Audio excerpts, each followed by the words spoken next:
You're listening to Crows Nation for DD. Say yes to going out after the game with DD.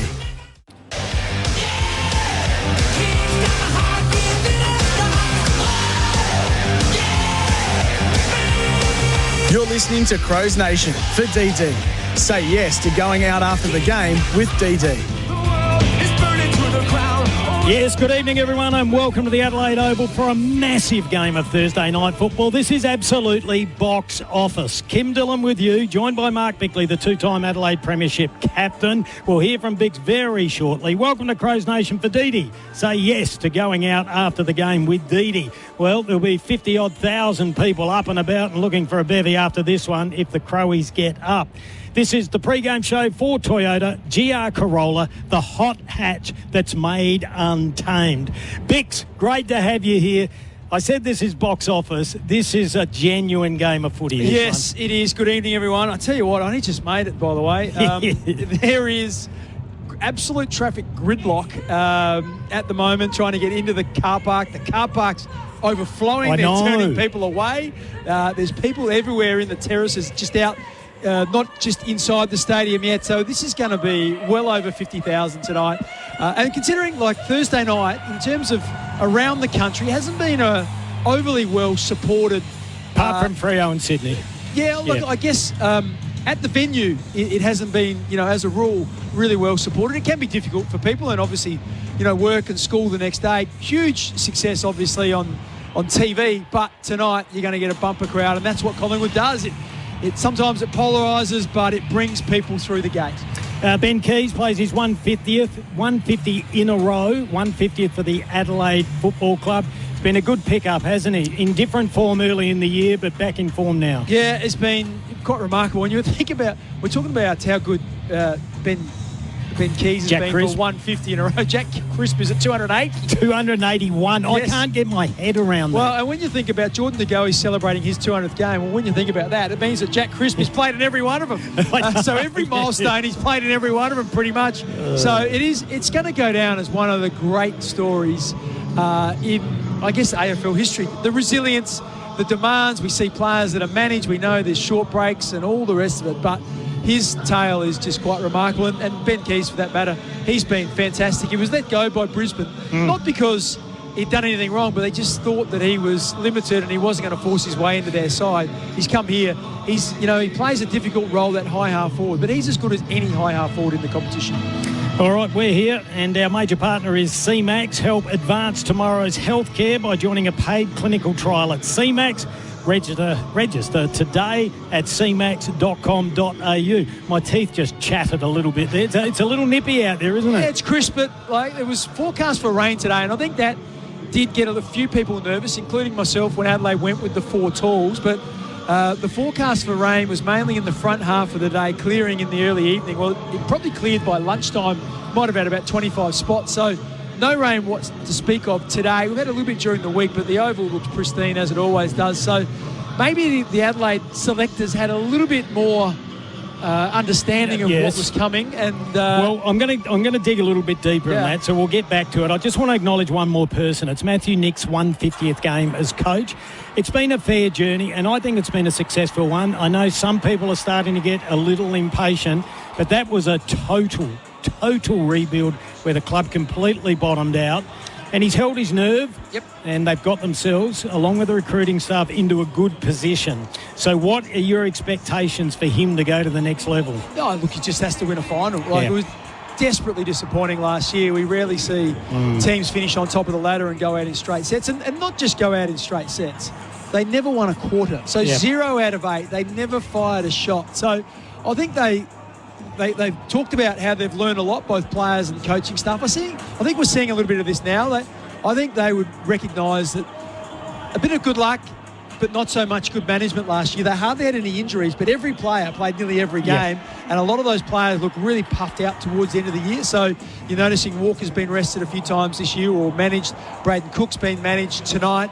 Are you okay? Are you wearing a black armband or not? What for? Braden Cook not playing. Are you going to be all right? No, he'll be fine. We'll be fine. You got to mention on our show today. We thought you might be in therapy. Well, no, but I guess, I think over the next 2 weeks, Richmond and Essendon, they may well be selective with with managing people in the next couple of weeks as well. So maybe that might be one of the things they've taken out of last year's finals dilemma. All right, we're going to get into some matchups, etc., very, very shortly, and get selections as well. But let's have a look at team selection. Now, we said on our show, and you've experienced this being in the media for a lifetime, we have so many Monday heroes. They all ring up, I knew they shouldn't have played Murray. Why'd they bring in Finbar Maley? Yep. Chad is against the tools. I've nearly swung him around a little bit with some... Where's your thinking at? Well, I was having a good look at it last night when the teams came out, and I thought maybe it was a bit tall to start with. And I just think that Collingwood a little undermanned. Now, as we know, unless you see differently, Jeremy Howe normally goes to Taylor Walker. He's had the better of him, I reckon, on the last 3 occasions. Yep. Likewise, Billy Frampton to Thilthorpe. Now, they are struggling. There's no Darcy Moore. Yeah, but Liam Punch is 197. No, so I know that, but he's only a kid and he's got the L plates on. But Toby Murray and Finbar Maley have got L plates on. Yeah, but he's 200 centimetres and conditions good like now, and I appreciate the argument, and you may be right. I just think I've gone out on a limb. Are we allowed to talk about? No, we can't talk about betting odds, but the Ibis. Yep. Toby Murray to kick 2 goals tonight. Now, I'm not sure how much time he'll spend up forward, but 200 centimetres, the arm chops. Finbar Maley, we know, competes. I still think there's enough heat on the ground. You have 25. You don't normally have all 4 out there. So you got Rochelle Keys, Neil Bullen, Zach Taylor, Saligo doing a lot more high half forward as well. Yep. That is the argument. I just think they're a little short in defence. So, Maynard, Houston, Quaynor, Josh Dacos. Yeah. Look, for mine, I don't care how tall you are. Yep. It's can you put pressure on when it hits the ground. And that's the argument that Fremantle use. Because Patrick Voss gets after the opposition. Yep. Josh Tracy gets after the opposition. I don't think Taylor Walker... has the ability to get after the opposition. I don't think the Ibis has a great... Very good tackler with long arms. Well, I don't know. And Finbar Maley, I haven't seen enough of. He's played a handful of games. So Adelaide had 19 tackles inside forward 50. I know you liked that stat last week. We so they went that. smaller in the forward line last week, and it made sense because it was wet. And in that last quarter, Zach Taylor's pressure on John Blakey... it forces the error, and then Curvis kicks the goal that seals it. There were other examples where they pressured them coming out, and they just locked it in their front half, and it was 17 inside 50s to 7 in the last quarter because they just couldn't get it out. Too much pressure.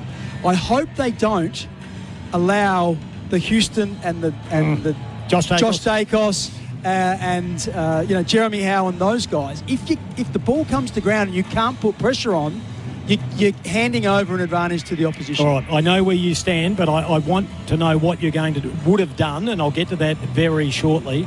But you've sat in the big chair before.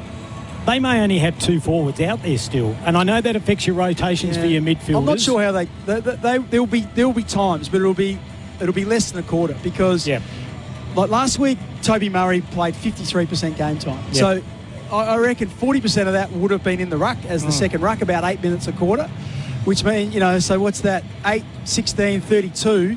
There's probably only 20 minutes for the rest of the game where he's played in the forward line, 5 minutes at a time. But if you've got Finbar Maley as well, he's got to be out on the ground rotating with the forwards. So I think you're going to have 3 of the bigger tools out there. Now, I don't mind it when it's Fogarty and Walker, because if they get 4 shots, they'll kick 3 goals, 1. Yep. Or 4 goals in Fogarty's case.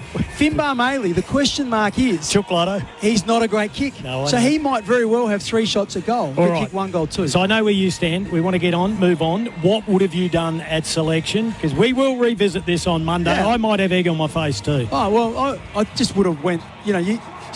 So Fogarty is replaced by Walker, and the defensive area where Keane goes out is replaced by Nick Murray. Right. So when Cook goes out, replace him with a like for like. Who would have you gone with? Well, it's Billy Dowling or Charlie Edwards or someone of that ilk. Okay.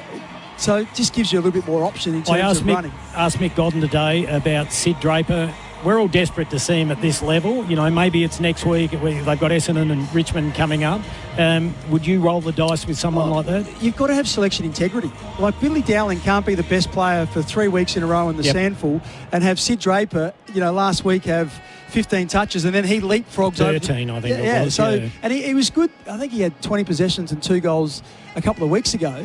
But if you're not consistent at that level, what chance are you of just coming in and all of a sudden clicking your fingers and you've got to give people the best chance of having success once they move into the side. That's what Mick Godden said. Yeah, and the best chance of success is play 3 great games in the Sandful, and then you're feeling great about yourself and confident that you can perform at the level, not going out there hoping you're going to get a kick.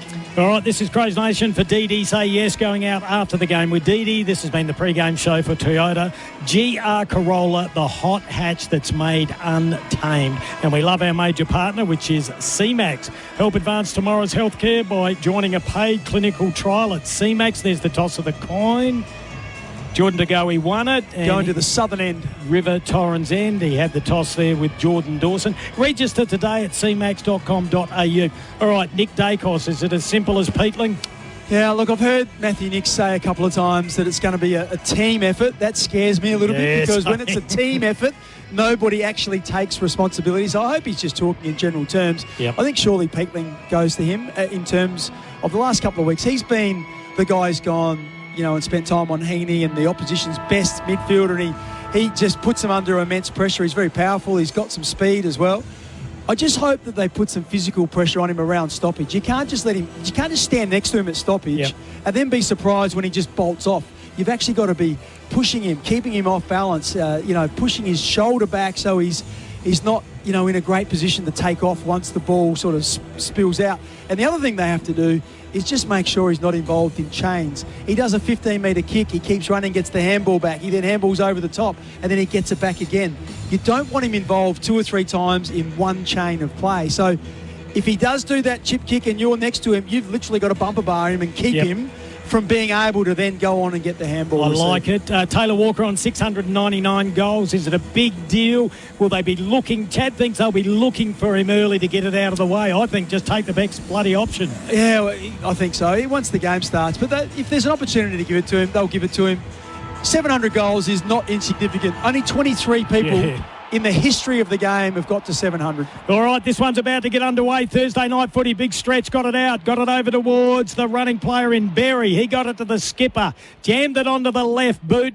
We need a little bit of crowd noise coming through if we can get that organised. Sounds like no one's here at the moment. Rankin gets it, gives it to Dawson. We'll get Big Trav to get onto that with technicians. Ball goes over the head of Isaac Cumming, close to the boundary line. Another Isaac there. Will there be boos? Yeah, I think they've couple. I'm not sure what Isaac Quaynor's done wrong in that last game that they played. But anyway, I think that'll die out pretty quick. But Adelaide have had the first centre clearance of the game, which is good. Jordan Dawson trying to get to Nick Dacos. Nick Dacos trying to get to Isaac Rankin. Interesting. Darcy Cameron got to the front there. Clearing kick comes out. McCreary had it, lost it. We'll get the audio and the crowd effects shortly because there's 50,000 plus here tonight. Borlay's close to the boundary line. Oh, just smothered, and we'll get a throw in on the half-forward flank. Yeah, so it's interesting. If they're trying to get Dawson to Nick Dacos, what they're hoping for is that, they know that Dacos is going to get some footy, but they're saying, well, maybe if Jordan Dawson gets on his own and he can get some footy too, that'd be a good result. All right, the crowd's just turned up. Looks like Ed Allen is trying to get to Jordan Dawson, so there's a few merry-go-rounds happening there. All right, big stretch then. Thought he was manhandled. Just get those effects right. That sounds better. Saligo at the bottom of the pack. Just starting to find a little bit of form, Bix, I reckon. Yeah, last week was his best game for the year. Yeah, there we got the ruck contest again. Over the top of it, looks like Dan Houston wrapped up in a tackle. Umpire says play on. Ball inside 50, or just outside 50 of Collingwood's. Now taken by Sam Berry on the right boot. Kicks around his body. Billy Frampton opposed to Thilthorpe. Taken by Rochelle. Look for Walker. Takes it on the half-forward flank. Listen to the crowd. No one in front of him. No, he's an absolute favourite. Now he drives it in long to a 2-on-2, setting himself off. Nearly taking it with Zach Taylor. Picked up by Quaynor. Handball went over the top to Lipinski. Now taken by De Goey. Smothered by Nankervis. De Goey, look away handball over the top. More in good luck than good management. And Quaynor is getting a little bit of stick, rightly or wrongly.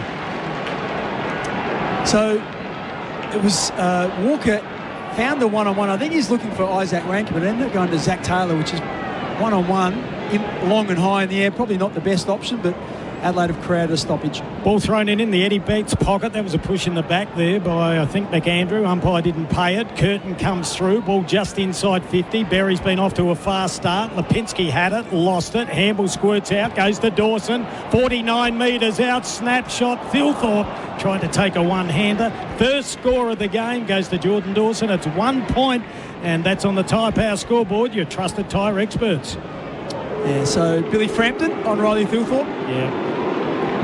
It's going to be an interesting matchup. Ball goes down the outer wing. Big fist away. Angry Anderson was there, the former Sturt boy. That handball was poor. Taken by Dacos. That was Nick. Back to Quaynor. He's been in the action. So too Lipinski. Beautiful kick to Membry. Goes back to DeGoey. DeGoey inside 50. Oh, good spoil there by Worrell. Josh Worrell. That was beautifully played. Nankervis gets it. Alex Neil-Bullen over to Michael Annie. And he spears out a pass. It's a good one to Curtin on the outer wing. Tell you what, Adelaide have had stacks of ball, so they've had lots of possessions so far. Pressure's been pretty good from the Pies. We saw a kicking game from Adelaide against Sydney, and it proved to be the right move. Oh, that kick, that's a terrible turnover from Millerer. He's given it straight to McCreary, gets it over to Houston. Houston drives it inside 50. Borley's back there, takes an uncontested mark, and it looks like he has the job on McStay. Just a couple of entry kicks haven't quite been on the same page for both teams so far. Just probably speaks to a bit of heat on the ball carrier as they're entering it in. It's Crows Nation for Dee. Say yes, I Dee. Kim Dillon, Mark Bickley with you on a Thursday night. This is going to be a cracker. Two boxes at the moment, just working each other out. Short pass comes in, nice one, finds Isaac Cumming. If it got down to Isaac Cumming and Braden Cook for a wing come finals time, which way are you going? I think Cook's comfortably in front there. Ooh. Well, you disagree? No, I'm with you. He's got a bit of X factor. Alex Neil-Bullen kicks it up centre half forward. Walker was there, punched away. Ball goes over the boundary line in front of the Crows Nation for Dee. Say yes, I Dee commentary. And this is where Adelaide have to be bold. They just can't be slow and go back and kick those balls long down the line, because that's how Collingwood operate. You'll see Frampton, you'll see Howe, you'll see Maynard, all those guys just spoiling that ball. McAndrew got front position, got it down towards Rankin, just outside 50, straightens the body off the side of the boot. Beautiful kick, Rochelle. Couldn't take it. Quaynor got the handball away. Wasn't a good one. Picked up by Maynard. Maynard, that is. Quaynor gets it again. That's holding the ball, I think. No. Umpire said no prior. Yeah, good pressure by Berry. It's that rundown tackle. He is a tackling machine. Ball thrown up right on the 50. I want a free kick in the ruck. Goes against McAndrew. Push in the back. I think that's the second one. The first one he got away with, and that one, not so lucky. Yeah, not smart football, that. Still learning the caper, I suppose. Ball goes back to Billy Frampton. He's starting to forge out a nice career, Frampton. Not starting, he has. Yeah, Premiership he's done well. Oh, drop mark by McCreary. Ball still alive. Adelaide a chance. Quick handball misses the target. Oh, that's almost a throw by Dawson. Umpire said it's okay. Ball still in play. Quaynor's been in everything. He's opposed to Rankin. Ball goes out of play. All right, we've got a throw in about 60 metres around from goal. Yeah, so what a ball in Adelaide's front half so far. Just haven't been able to get a clean entry. Thrown in about 55 metres out. McAndrew wins the tap again, doing nicely apart from the free kick. Goes to Ben Long, now to Dacos, close to the boundary line. That was Nick, kicks around it nicely. McAndrew got a hand on it. Big tackle there by Hall Kahan, Hong Kong. Picked up by McAndrew, was tackled. Ball came free. Ball still alive. Bit of pressure out there. Now it comes out loose to Maynard. Paddles it forward. Gets it to DeGoey. Game number 200. We got a one-on-one up forward. Great work by Worrell. Handball comes out to Borlase. They're combining well. Gets it over to the boards. Curtin spears out a pass. Oh no, dropped, and now the handball comes out. That was Zach Taylor. Got it to Keys. That could have been messy. To Walker. Back to Curtin, working beautifully down the outer wing until he kicked it out of bounds on the ball. Well, and Thilthorpe was 15 metres away from his man. He was probably 3 or 4 metres inside the boundary line, and the kick was just terrible. Missed him by 5 to the boundary side, out on the full. Yeah, Jeremy Howe, the recipient of the free kick. Gee, that was a bad fumble. A big mark taken by Curtin. Trying to redeem himself here. Yeah, now the kick. It's a good one, and he finds Keys. Plays on quickly, spears out a low pass. Mark taken by Saligo. It wasn't intended for him, Biggs. No, I think it was. You reckon? Yeah, but it wasn't a perfect kick by any stretch, and there was a player, looks like Darcy Cameron. Oh, he plays on quickly, gives a handball over to Dawson from 55. Put him under too much pressure. I would have rather him have a shot from 50. Yeah, I would have too, but it just looked like the Darcy Cameron was going to cut it off, so Saligo had to sort of run at the footy. So we've got a re-entry now, and it'll be taken by Jeremy Howe back into the side after a bit of a calf problem. What a player he's been. Does he have another year in him, Vix? It's interesting. There was talk during the week around Pendlebury side bottom Howe, and only one would survive. Which one? I reckon Howe. Oh, good mark by Cameron. Takes it on the members' wing. Handball goes over to Houston. Talk about him being traded out as well. Ball goes down the line. Big fist away from Worrell. Now taken by Angry Anderson, gets the ball out. Houston takes it, picked up by McStay. Handball over the top. Now an opportunity. Ball comes out to Allen, drives it long. Big fist away, ball at ground level. Lipinski gets it, snapshot long. Collingwood, first goal against the flow. I'm just trying to see who that was. I think it might have been Dan Curtin. Dan Curtin came off Lipinski. Yeah, it was. And had a free run. He spoiled the ball, but it was a soft drop. It dropped literally a metre away, and Lipinski was he was on the ground. We'll just watch the replay in a second. Nick Dacos involved in the build-up, then gave it to Ed Allen, who entered it in. Yeah, Curtin came off his man and just didn't kill the contest. And then it was Lipinski who won it and fed it back. Ended up going, who was the goal scorer there? Long was the goal kicker. So Ned Long. I think I said Benny, sorry. Yeah, if you're going to go up and you're going to spoil the ball, you've got to clear the area, and unfortunately Dan Curtin wasn't able to do so. Ned Long, 6 goals, 12 for the season. Crows Nation for Didi. Say yes, I Didi. First blood goes away at Collingwood after Adelaide had more control of the game. Ball back centre field. Cameron got it. Just a handball in hope and good management. Flicked forward by De Goey. Bounce was terrible. Went straight to Dacos. He kicks long to the head of the square. Big fist there by Nick Murray. Ball goes down. Oh, a fumble there from Borlase. Then lost the football. Taken by McStay. Snapshot towards goal. He's kicked it from a mistake. 2 quick goals to the Pies. That was McStay, and that is calamitous from Adelaide. Wow. Because it was a 3-on-1. A 3-on-1. They thought, oh, well, I'll leave it for you. Who was it? It was Borlase. And so the 2 other players peeled off to get a handball received. And then Borlase took his eyes off it and fumbled it. And the 2 other players had left the area. McStay won the 1-on-1 and then snapped from a ridiculous angle. It was an amazing goal. And Adelaide will just be left scratching their head. How could... In the end, it was a 4-on-1. The one was McStay, and he kicked the goal. Just watch the replay then. Thanks to Rival Brothers keeping Adelaide going. We love their support. That was awful if you're a Crows supporter, and this is Crows Nation. So Dan McStay has now kicked 32 goals, 11. His last 6 weeks have been good. Ball back centre field. Crowd starting to get involved. Adelaide needs to respond. Nice work. Oh, free kick against... Well, the umpire was in the corridor of confusion. But he didn't touch the ball, McAndrew. No. He ran in and he took the player out. You've got to touch the footy. Oh, and there's an uncontested mark by Membry. This should be 3 straight goals. He's a beautiful kick. Adelaide are rattled, and McAndrew's coming from the ground, which I think is a good move because he's given away a couple of free kicks, and Cameron just a little bit too experienced for him at the minute. All right, well, that was just a bomb forward and an uncontested chest mark taken by Tim Membry. And he's kicked 25-12. He is one of the best kicks in the AFL. He is. I'm trying to give him the kiss of death, Bix. He's kicking into a slight breeze, which is going to the northern end. All righty, and he'll be kicking from right on 50. So 51 in fact. Will he get the distance? No, he won't. Big leap there. Ball comes to ground level. G. Anderson took it. Great story he is. Yeah. Premiership player for Sturt last year. All right, so Hawker Hahn. Honkers going to bring the ball back in play. Let's see what they can do. He opts for the outer side. Doesn't run the full distance. Spears out a terrible kick. And he has given that straight to Perryman. Well, you're right. Adelaide off to a reasonable start, not making the most of their opportunities. Ball goes in long. Oh, gee, McStay nearly took the mark. Now taken by DeGoey. And Adelaide rushed the point. McStay dropped an absolute pudding. That ball dropped short. It caught everyone by surprise.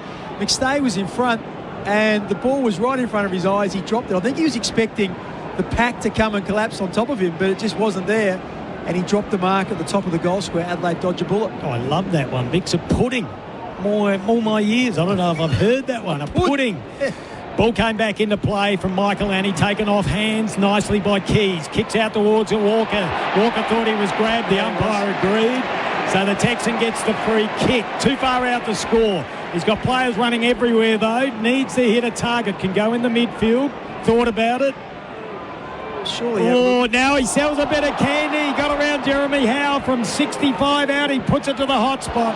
Oh, good mark by Darcy Cameron. And this is inexperience from Toby Murray. The only thing he had to do was bring that ball to ground. He got edged underneath it, and Cameron takes an easy mark.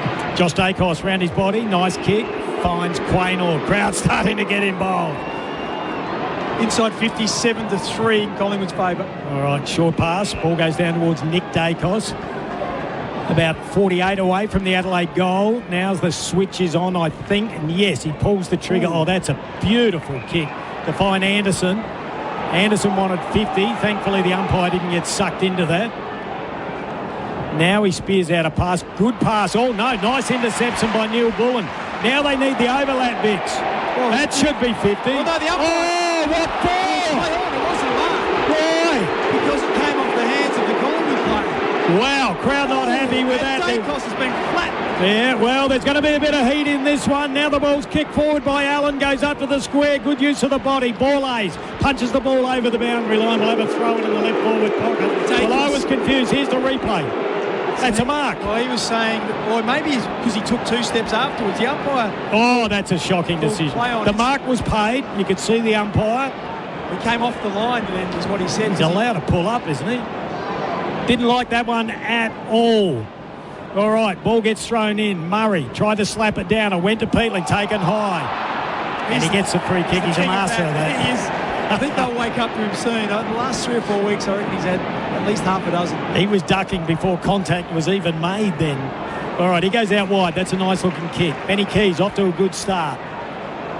Got the ball in the half-back flank, outer side. We've got 15 minutes remaining.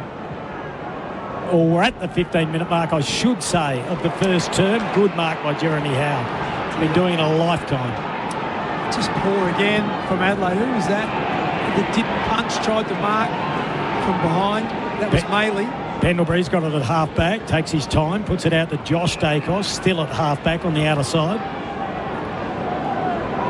Scoreboard, Adelaide 2 points, trailing by 2 goals. Collingwood 2-2, as Richie would say, on the Tyre Power scoreboard, your trusted tyre experts. Back to Dacos, just slowing the game down a little bit, Vicks. Wow, they're just trying to make Adelaide accountable. Adelaide have got their zone in place. They don't want to kick to an outnumber. Now they kick long. Oh, gee, that was a big leap. Was that Nick Murray? Yep. Yeah, gee, got up really high. Loose ball taken by Pendlebury. Handball was really good to Nick Dacos. His not so good. Intercepted by Walker. He missed the target, but it goes to Rankin. In turn over to Zach Taylor. Squirts out a little kick. It's a beauty. And he finds the skipper in Dawson. Unprotected goal. And he kicks it. Adelaide get there first. They trail by 1 goal on the Tyre Power scoreboard. Winter safety sale now on. 25% off selected Toyo tyres. tyrepower.com.au. That was much needed, Bix. It was, but it was traced back to Nick Dacos, who tried to handball the ball over his head, facing the other way while running flat out, and it went straight to Taylor Walker. And Collingwood were woefully exposed the other way. Jordan Dawson, he was on his own, 30 metres clear inside forward 50, so he's taken a bit of a gamble and said, if you turn it over, we're scoring a goal, and that's exactly what happened. So good pressure by Adelaide around the footy, and they get a goal from turnover. 1-2. I just see McAndrew straight back on. I reckon he was on the bench for about 2.5 minutes. Maybe they wanted to have a word to him. Yeah. 1-2 plays 2-2. Jordan Dawson's kicked the entire score for Adelaide. 1 goal, 2. Ball back centre field. McAndrew gets up high, but the ball came out to Crisp. Tackled as he got a little dribbly kick away. It goes back to Alex Neil-Bullen. On knees, he handballs to a ruckman. Not the best idea. He gives it to Berry. Berry was under pressure. Goes back to McAndrew. Long tackles him. We'll have a ball up in the middle of the ground. Yeah, just didn't sense the pressure coming from behind.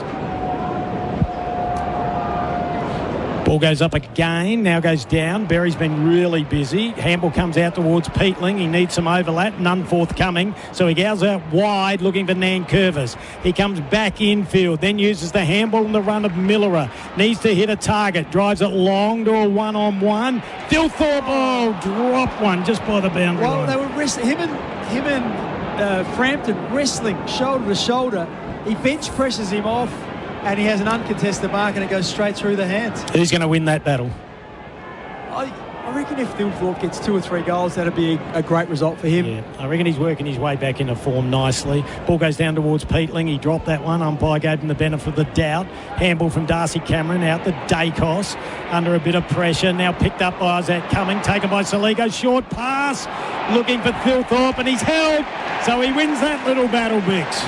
Well, and it's hard, isn't it? He used his body really well there. He just protected the drop zone. It was only a 15 to 20 metre pass, but it was advantage side, and he just held Frampton off on one side. We'll get a chance to have a look at it. Another slight fumble from Nick Dacos. Gee, there wasn't a lot in that. I feel for Billy Frampton. I'm just not sure about that angle. I think he had his left arm wrapped around him, and I think once you got your arm wrapped around the waist of the player, the umpires often pay that. So Thilthorpe's going to run around on his left foot. He's about 30 metres out, so this is not an easy kick at goal. No, I'd rather him just doing a drop punt. Here he goes. That didn't look natural at all.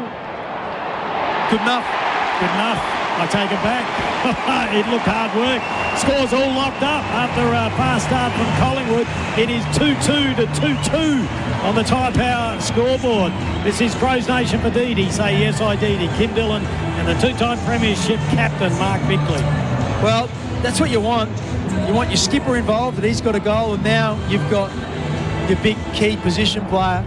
That was the kick was from Jake Saligo, and it's been a bit of a mixture. I've been watching Nick Dacos. It's definitely been a team thing because you've had Berry on him around the stoppage, you've had Saligo on him, you've had Peatling on him. They're definitely not employing a hard tag.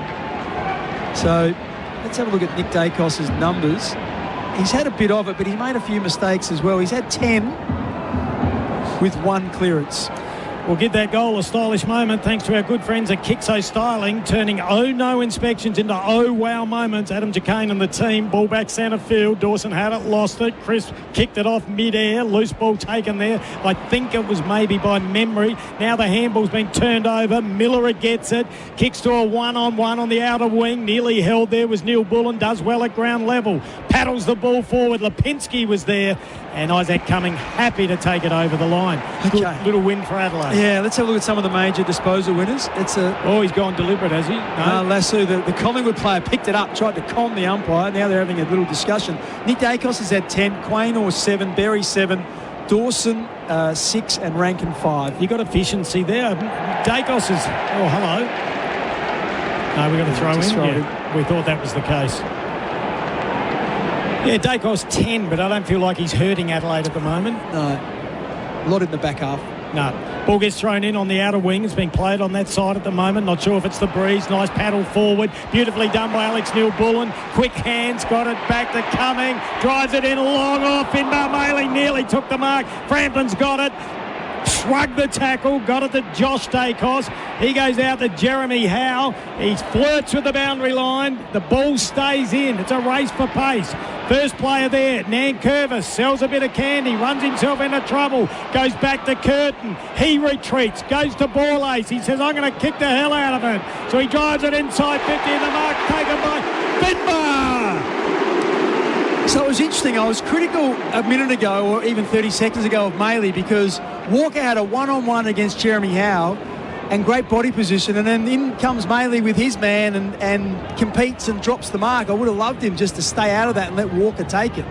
Now this is the test for him. We know he can mark it, but he's going to kick from 49 Can he hurt the opposition? Well, you wouldn't put your house on it.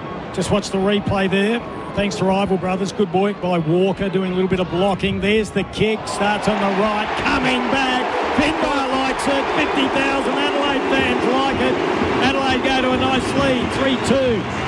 20 to 2-2-14 on the Tyre Power scoreboard, your trusted tyre expert.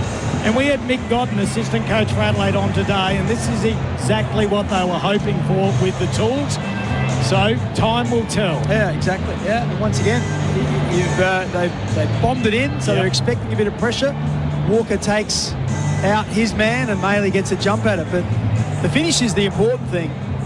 If he can do that consistently, he's got an AFL career, but hasn't really. His technique isn't the best, and we've seen that both here and at North Melbourne that it hasn't been super reliable. But that one there went like a tracer bullet, so he'll be very happy with that. Of course, has the basketball background, and his father even played for the Adelaide 36ers. Ball back centre field. Clearance is important. Adelaide superior, or for the season, than Collingwood in the midfield with clearance. Not sure what they are tonight, Vic, so far. Yeah, they're both fairly evenly ranked. I think they're 8th and 9th in the comp, I think, for clearance. So ball goes up. Well done by McAndrew again, or high tackle then. Umpire said no. That was on Berry. He's been busy. Yeah, so you got Saligo, Berry and Rankin around the footy. And it looks like, I'll check on it, looks like Anderson going to Rankin, is it? Or no? Anderson or Allen? We'll keep an eye on that. Looks like he's got a bit of a tag happening. Ball comes out. Now ends up from Cumming. Over to Alex Neil-Bullen. He's been busy. Looks for Walker.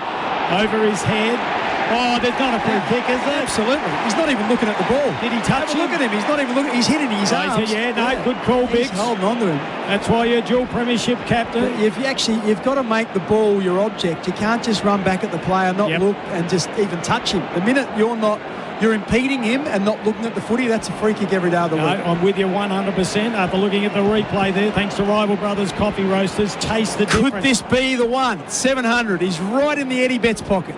He's lining up. He's going to be kicking from 45 metres, right on the boundary line. He approaches the boundary line. The kick is on its way. The Texans got it. He's kicked 700 goals, and the boys get around him, and 50,000 fans as well. Have a look at the celebrations. They're standing. The whole stadium is on their feet. What a kick, Biggs. The minute it left his boot, he turned to the crowd and put both arms above his head. He knew it instantly. Oh, how's the crowd? Have a look. The cheer squad have got about 100 Taylor Walker heads bobbing up and down. All the red coats have got out there as if it was kicking his thousands. No one's got onto the oval yet. I'm glad. Spectators, not for 700. I get it for 1,000. Yeah, I'm with you. Gee, that was a beautiful kick. Look how excited he is, and the boys are for him. They've nearly rubbed his head off. Well, I heard Chad talking about this during the week and how if he could get it out of the way earlier, it'd be just such a load off his mind. And he's been able to do it with a great kick. He's been pretty good so far. They've been able to isolate him against Jeremy Howe. That's a nice matchup. Ball back centre field. Adelaide with a 2-goal lead now, and the handball goes from Berry over to Dawson. Jammed it on the right boot. Goes out wide to the outer wing. Oh, a clash of players there. Loose ball taken by Houston. Gets it over to Perryman. Perryman gets a kick away, but under pressure. Rankin may intercept, and he does. Has a little fumble. Wrapped up in a tackle. Ball still alive. Trying to keep it there, but flick it out at the same time. Likewise to Goey. Then taken by Allen. Oh, big tackle there on Long that's holding the ball. Oh, the tide is turning, and it's flowing Adelaide's way at the moment. Yeah, Rochelle, great work. Just might have donged his head at the same time. He did too, on the lip. Yeah, he might have. He's just checking his teeth. I hope he wears a mouth guard. Not sure. I don't know if he used to.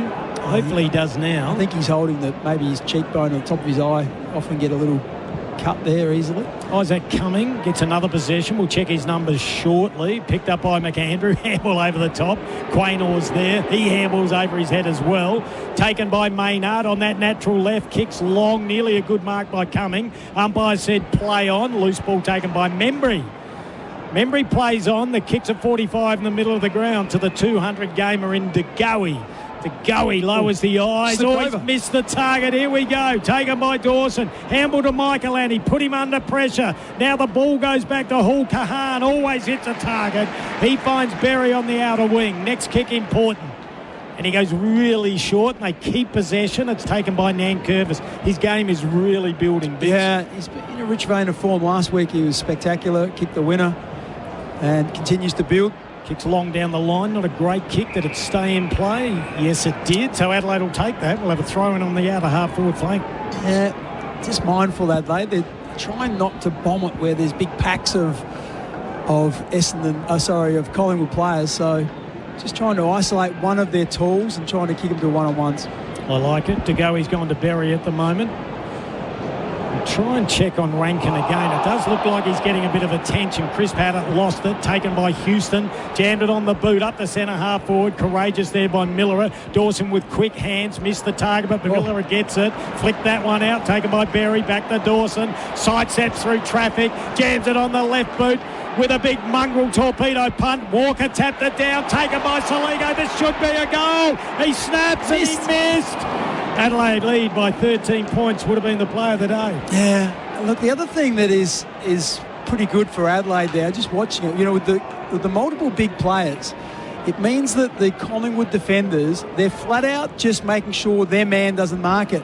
They can't come off and be that third man up and wreck the contest. And that was a good example of a 2v2 causing a soft drop and Soligo taking the crumbs. Oh, front of the pack there, Michael Annie nearly took it. Ned Long got the kick away, picked up by Angry Anderson. That was good. Handball goes over to the young fella in West, now McCreary, and he's got one all by himself, and that's Lipinski. Gee, that was way too easy, Bix. He turns around, he kicks a goal from 15 metres out. So the margin back to 7 points on the Tyre Power scoreboard. That was easy. Yeah, it was, and that's the way Adelaide play. They press up, they're aggressive with their positioning in defence. So what happened there was it was Nick Murray that left his man to try and create an outnumber at the contest, but I think it was Anderson who went sprinting at the ball, and Murray thought, you know what, this is going to bounce about a metre in front of him. This could go anywhere. So he left his man, but what happened was Anderson half-volleyed it, just gloved it clean. And then Murray was left just in the middle, and the handball went over the top. It just created the overlap, and just really unselfish from McCreary. He was 30 metres out, dead in front. He just chipped it over to Lipinski, who kicked an easy goal from 10. Well, Collingwood will not be going anywhere. They only trail by 7 points. They are a very hard team to beat, even though they're undermanned a little bit tonight. Ball gets thrown up. The Ibis is in there. And that's Murray. Oh, that's got to be in the back. You can't land on the back. Yeah. All righty. So Toby Murray gets a free kick. We look at the replay. He plays on. He kicks it long. They bang it in forward again. Walker, strong mark. Bix called it. He could see it. That was vintage Texan. And he'll line up for his second from only 40 metres out directly in front. Yeah, Hal was just unlucky because what he did, he turned around to look where Walker was, and Walker was watching the ball, and the ball was on the way in. So Walker picked up the flight of it. He was off.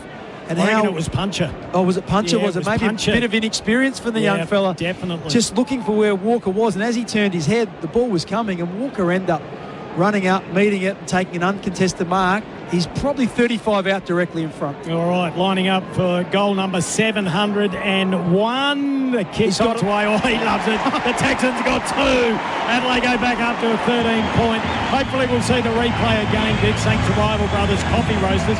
Taste the difference when you're looking down at your stats. They showed it from behind the goals, and it was definitely Puncher, and he like you said, he got lost. Yeah, I'm not sure where Hal. Here we go. Now have a look at Puncher there. He turns his head and then bang, he's gone. He turned over his left shoulder, he wasn't there. He turned over his right shoulder just as the ball was being kicked, and Walker just took off. Took an uncontested mark, so he'll learn a little bit from that. But I was watching. The one thing about Taylor Walker, if you want to know if it's a goal or not, just have a look at him. The minute he kicked it, the millisecond it left his boot, he was clapping and punching the sky. He knew it was straight. For all of Adelaide's good work, they only lead by 13 points. We're at the 31-minute mark of the first term. This is Crows Nation for Dee. Say yes, I Dee. Kim Dillon and Mark Bickley. We're loving it on a Thursday night. Allen gets it. Just got a little dribbly kick away. Big Ibis is in there. Got the handball over to Dawson. He's getting busy. Berry's been busy since the opening bounce. He kicks it out wide. Isaac Cumming, we're going to get his numbers big. He's had a good term on the outer wing. Drives it long. Oh, big mark. Finbar. McGain Real Estate Mark of the Night nomination. Yeah, coming 7. Yeah, he's been good. Oh, Finbar turns it over, kicks it straight to Jack Chris. They could have had one more shot. You happy with that?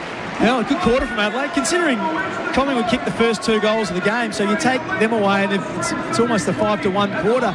So I think from where they were, Adelaide will be pretty happy. They've moved the ball pretty well, and they've won some ball around the clearance.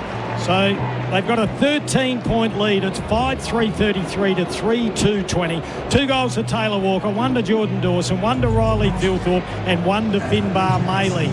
All righty, we'll jump into a break. Adelaide leading by 13 points on the Tyre Power scoreboard. This is Crows Nation for Dee. Say yes, I Dee.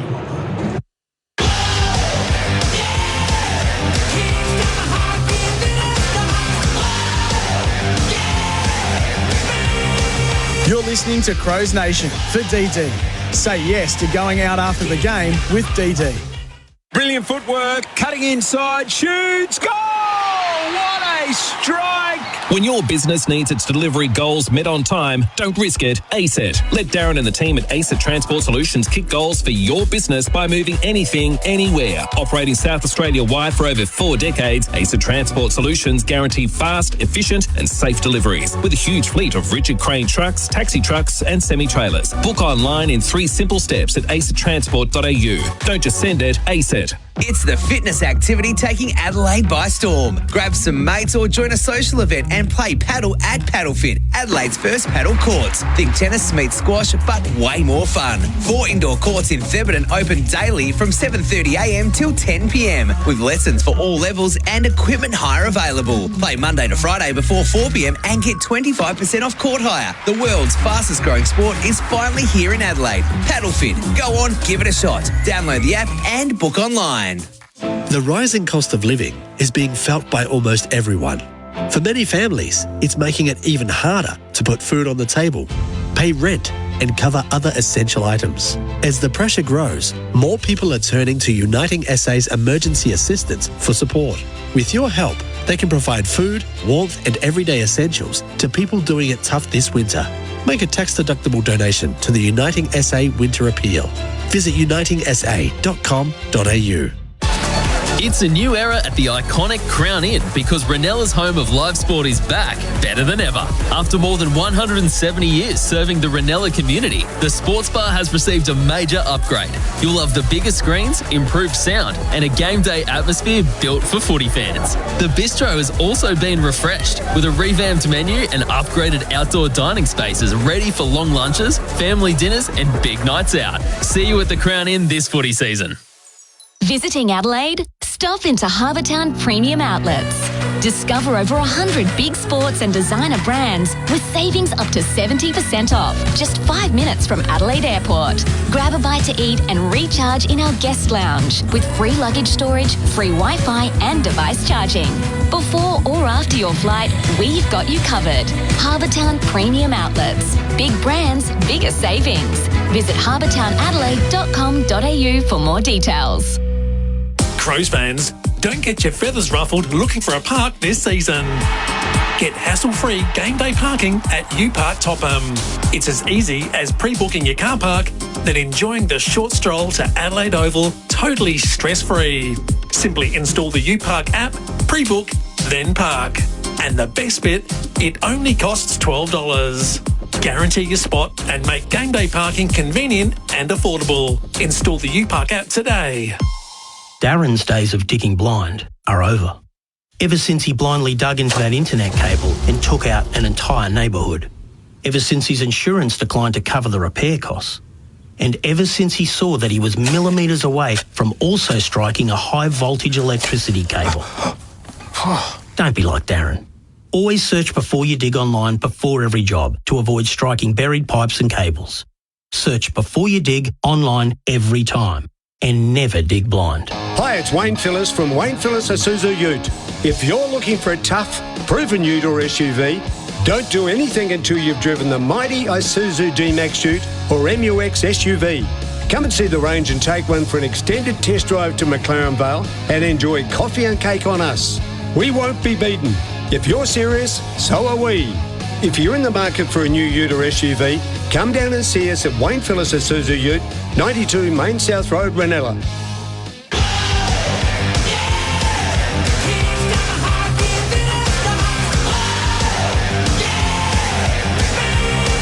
You're listening to Crows Nation for DD. Say yes to going out after the game with DD. Taken by McStay. Snapshot towards goal. Kicked it from a mistake. 2 quick goals for the Pie. And he finds the skipper in Dawson, unprotected goal, and kicks it. Adelaide get there first. Starts on the right, coming back. Finbar likes it. 50,000 Adelaide fans like it. The kick is on its way. The Texans got it. He's kicked 700 goals, and the boys get around him, and 50,000 fans as well. They're standing. The whole stadium is on their feet. Macca's, I'm loving it moments. This footy season, never miss a moment with McDelivery.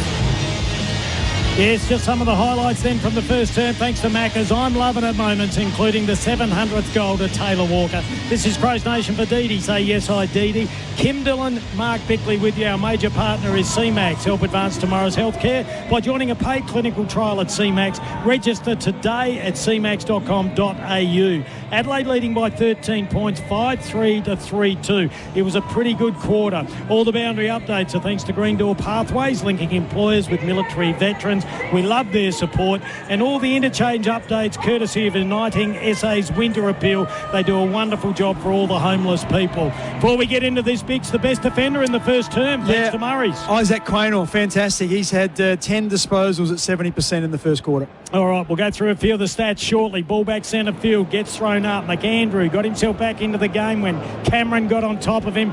Pete Ling trying to work his way through. Umpire says, give it back to me. That was like a wrestle there, went on for 10 seconds. Yeah, ball goes down to ground level again. Well, there's a free kick off the ball. It goes to Cameron again for a hole. Yeah, in the ruck.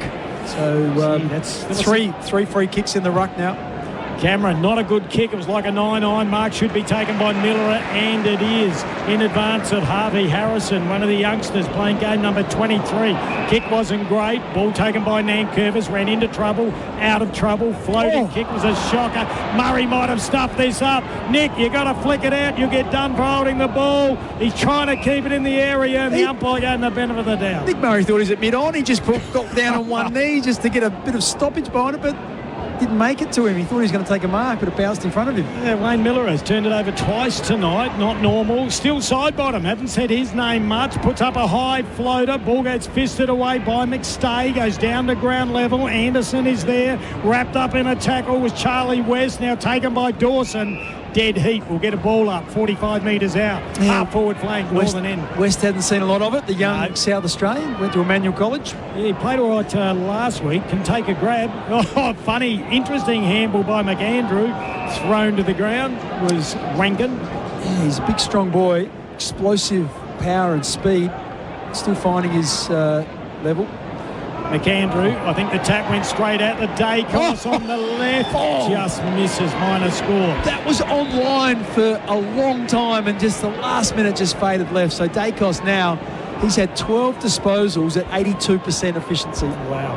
A bit of an Ian Perry pie floater on his left, though. I thought it came off the boot perfectly. It looked like it was going straight over his hat, and then it just faded to the left. Miller brings it back in. Oh, big mark. Again, real estate mark of the night. Contender taken by Bill Thorpe. Plays on quickly with a handball. Oh, and the kick went to Dawson. He was looking for Walker. He paddles it inside the boundary line. Lets his opponent punch it, take it. Then tries to get him holding the ball. The crowd wanted it. Taken by Alex Neil-Bullen. He kicks it inside 50. Jeremy Howe back there. They're under pressure. It goes to Maynard. Good handball. Out to Billy. Blonde Billy kicks it along. That's Frampton. And the ball on the outer side comes back into Pendlebury. I tell you what, I hate that matchup of Puncher on Walker. If you're a Collingwood fan, he just looks like a deer in the headlights. And if Walker gets any sort of delivery and they're isolated, he's just going to be too clever for him. Well, where's Jeremy Howe gone? Well, Howe's out there, but that time there it was Puncher was on him. Yeah, because Howe normally goes to him and wears him fairly closely. Now taken by Miller again. Oh, he's just bouncing around, gets the handball out. Went to Michael Annie. Looping handball, finds Dan Curtin on that beautiful left boot. A good kick to find Finbar Maley. He handballed it. Thanks heavens for that. Gave it to Dawson. Goes back to Curtin. Here we go, Walker. Oh, nearly took the mark. He wanted a free kick. Side bottom picked it up. Went back to Howe, the old brigade.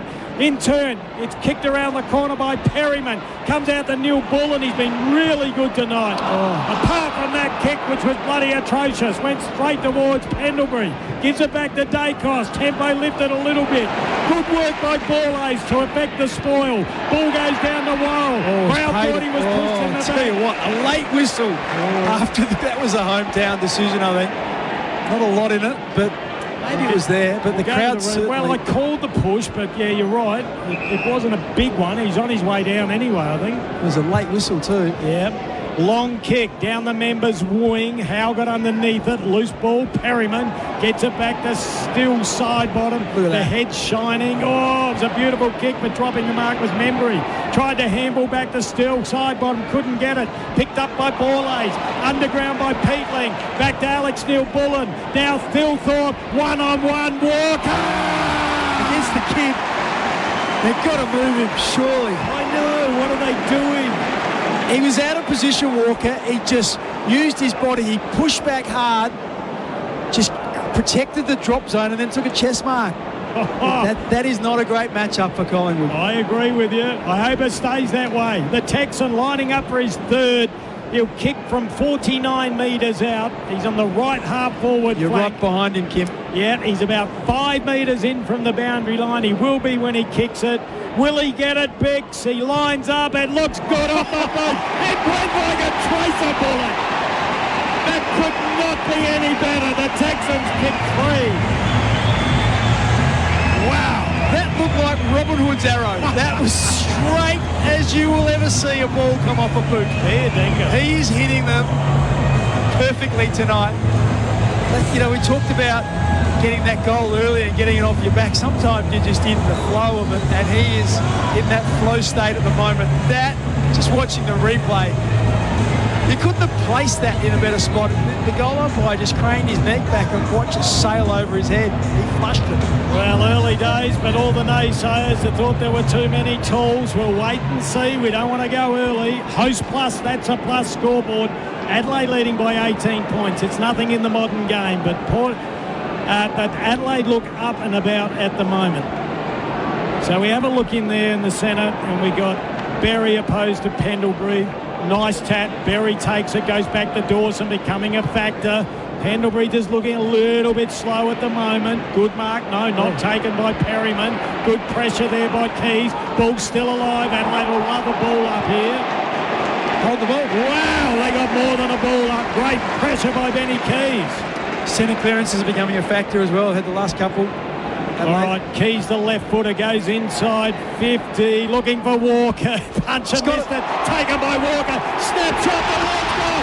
Texans big ball. I think it's touched. Oh, the players are all calling for it. The umpire signalled a goal, but I'm hesitant. Texans getting everyone. He's saying, get back, it was touched.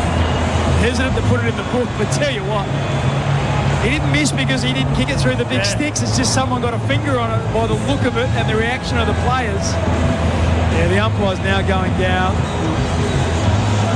Oh, yeah, the man, I'm not sure who it was, but yeah, he knows it's touched. Yeah, straight away. Hey, thank you to Rival Brothers, keeping Adelaide going. The replay then, very clear that it was touched. Gee, the crowd got up and about, so margin out to 19 points. I'll tell you what, just see it. The umpire nearly blocks the view.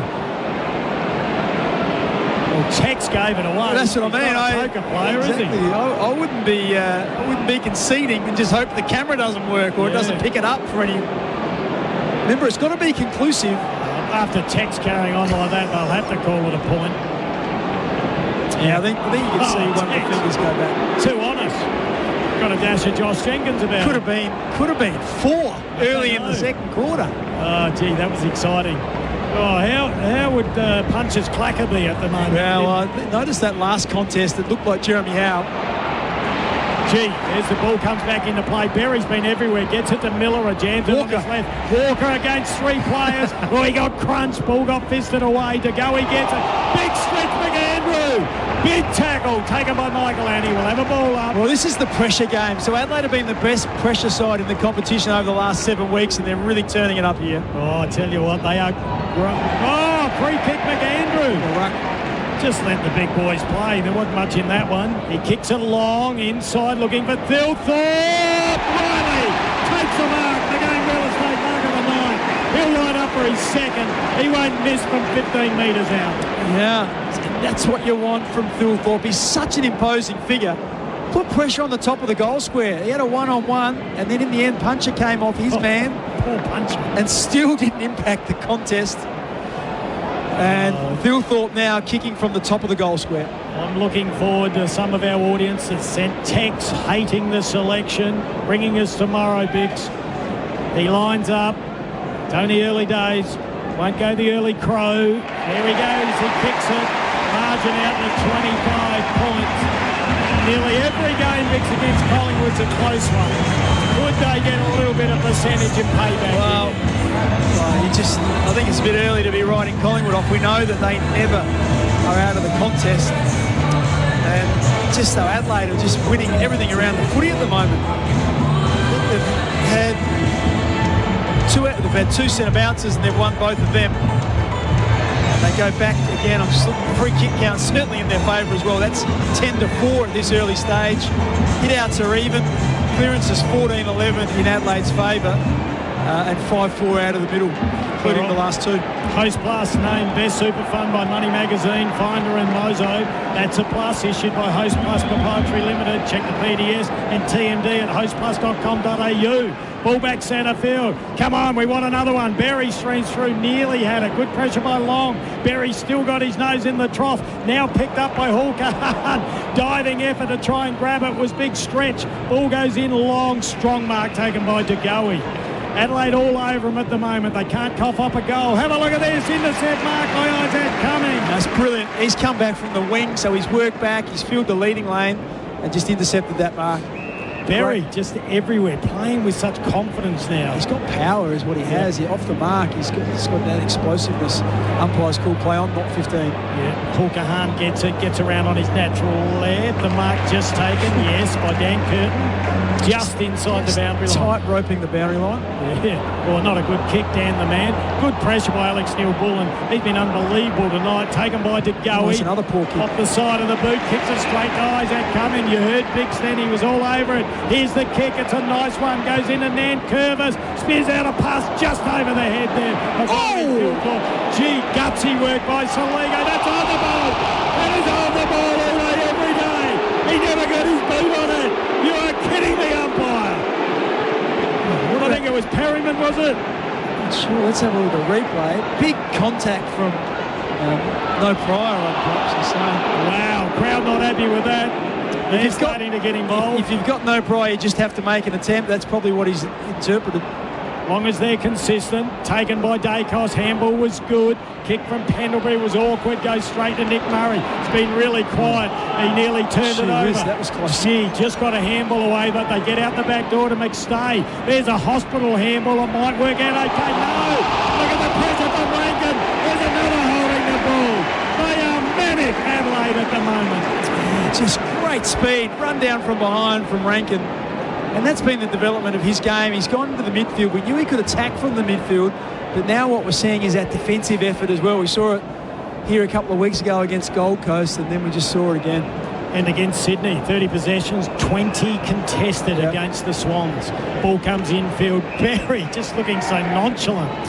Just good play by Adelaide. But Collingwood are trying to zone off, so they're just defending with the ball in hand. They're making Collingwood pick up a player. There's loose players everywhere. That's a chain of probably 6 uncontested marks now.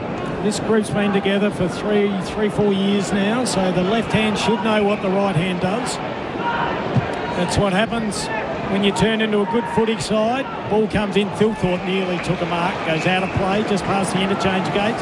Members side. Southern end of the Adelaide Oval. So that's what they're trying not to do, is bail out down the line. Max Michaelani wasn't happy. He thought he was on his own and could have had another short 45 kick and let Nick Murray know about it.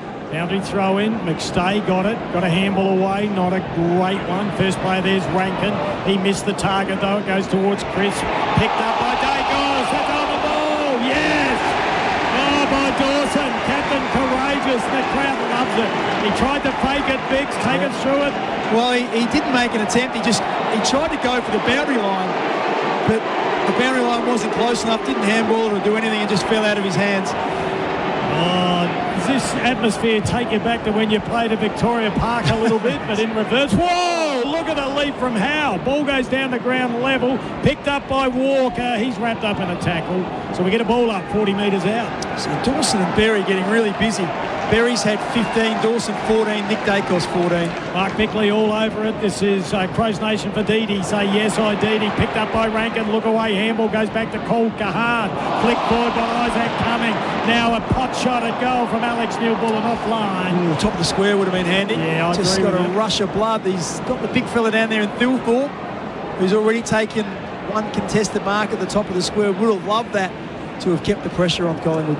Interchange update thanks to Uniting SA's winter appeal. We love their support and the work they do. Wayne Miller having a spell. Mark taken by Cameron. So margin out to, how's my math going? Should be 26 points it is. So Darcy Cameron's had 5 clearances. He and Sam Berry on 5 have got the most clearances of any player on the field. So Berry doing really well. Maynard copying the boos of the crowd. Everyone's fair game tonight. The left footer, the son of Peter Maynard, Maxi, kicks it long. Oh, good mark by Nick Murray. Again, Real Estate Mark of the Night nomination. Love the support we get from Again Real Estate. Mikey Dobbin and the team. So this is the difference between Nick Murray and Mark Keane. There were kicks on inside in the corridor. Murray looked at it and then just went back and went down the line. Gilthorpe got up high, taken off hands by Keys. Snapshot towards goal offline. Margin 27 points. They are peppering. They probably should be 6 or 7 in front. Tex Walker was all on his own, 30 metres out. Just a rush of blood from Keys. Had a shot, missed. Jeremy Howe brings the ball back in play.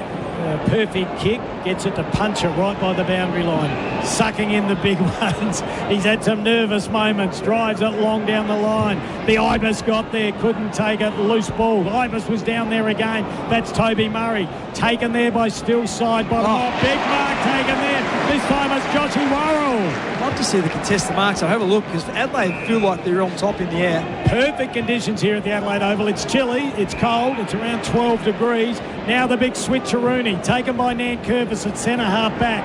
No, Nankervis has got it now. His pass goes out to Curtin, getting better every week. Kicks down the line. Beautiful kick to find Walker. The crowd love him. He's a beautiful human. There's the short pass. It's a beauty. Finds Jakey Saligo. They inch their way forward. Too far out to score. Texan wants a handball. He gets it on his left. Not his natural leg, but you'd never pick it. Drives it long. Loose ball taken by Keys. Wrapped up in a tackle. They'll be happy with that, Adelaide. Yeah, just the... look at the team stats, the marks. Adelaide just chipping it round, just keeping it off Collingwood. Toby Murray, nice tap, got it over to Peakling, got it to Berry, went without it, ball still alive. Quaynor picks it up. Oh, big pressure, great tackle. That was by Nankervis. Crowd loves it, the boys get around him. Yeah, 47 marks, Adelaide, and we're not at half-time yet. You're getting over 100 marks. Generally, you're controlling the tempo of the game. Yeah, and they did that last week against Sydney. What was it, 41 in the first term, I think? Something like that. They kicked 5 in the first term last week, didn't they, after Sydney jumped them for the first 2 or 3 goals. Host plus scoreboard, that's a plus. 27 points to Adelaide. Ball out on the outer half forward flank. Picked up by Toby Murray. Kicked it out of bounds on the full. Well, he is a ruckman. Or, no, he's over the line, was he? Not sure. Well, it looks like it's going to be a throw-in, so... Good result. Spent a lot of time in the front half for Adelaide this quarter. Best defender is thanks to Murray Pest Control, your trusted pest experts, been with us for a long time. We'll talk about that at half-time. Loose ball goes to Lipinski. Picked up there by Pendlebury. Got it to Quaynor. Got it to still side bottom. Out to Maynard. The old firm. In turn, it goes to Precious. Too much.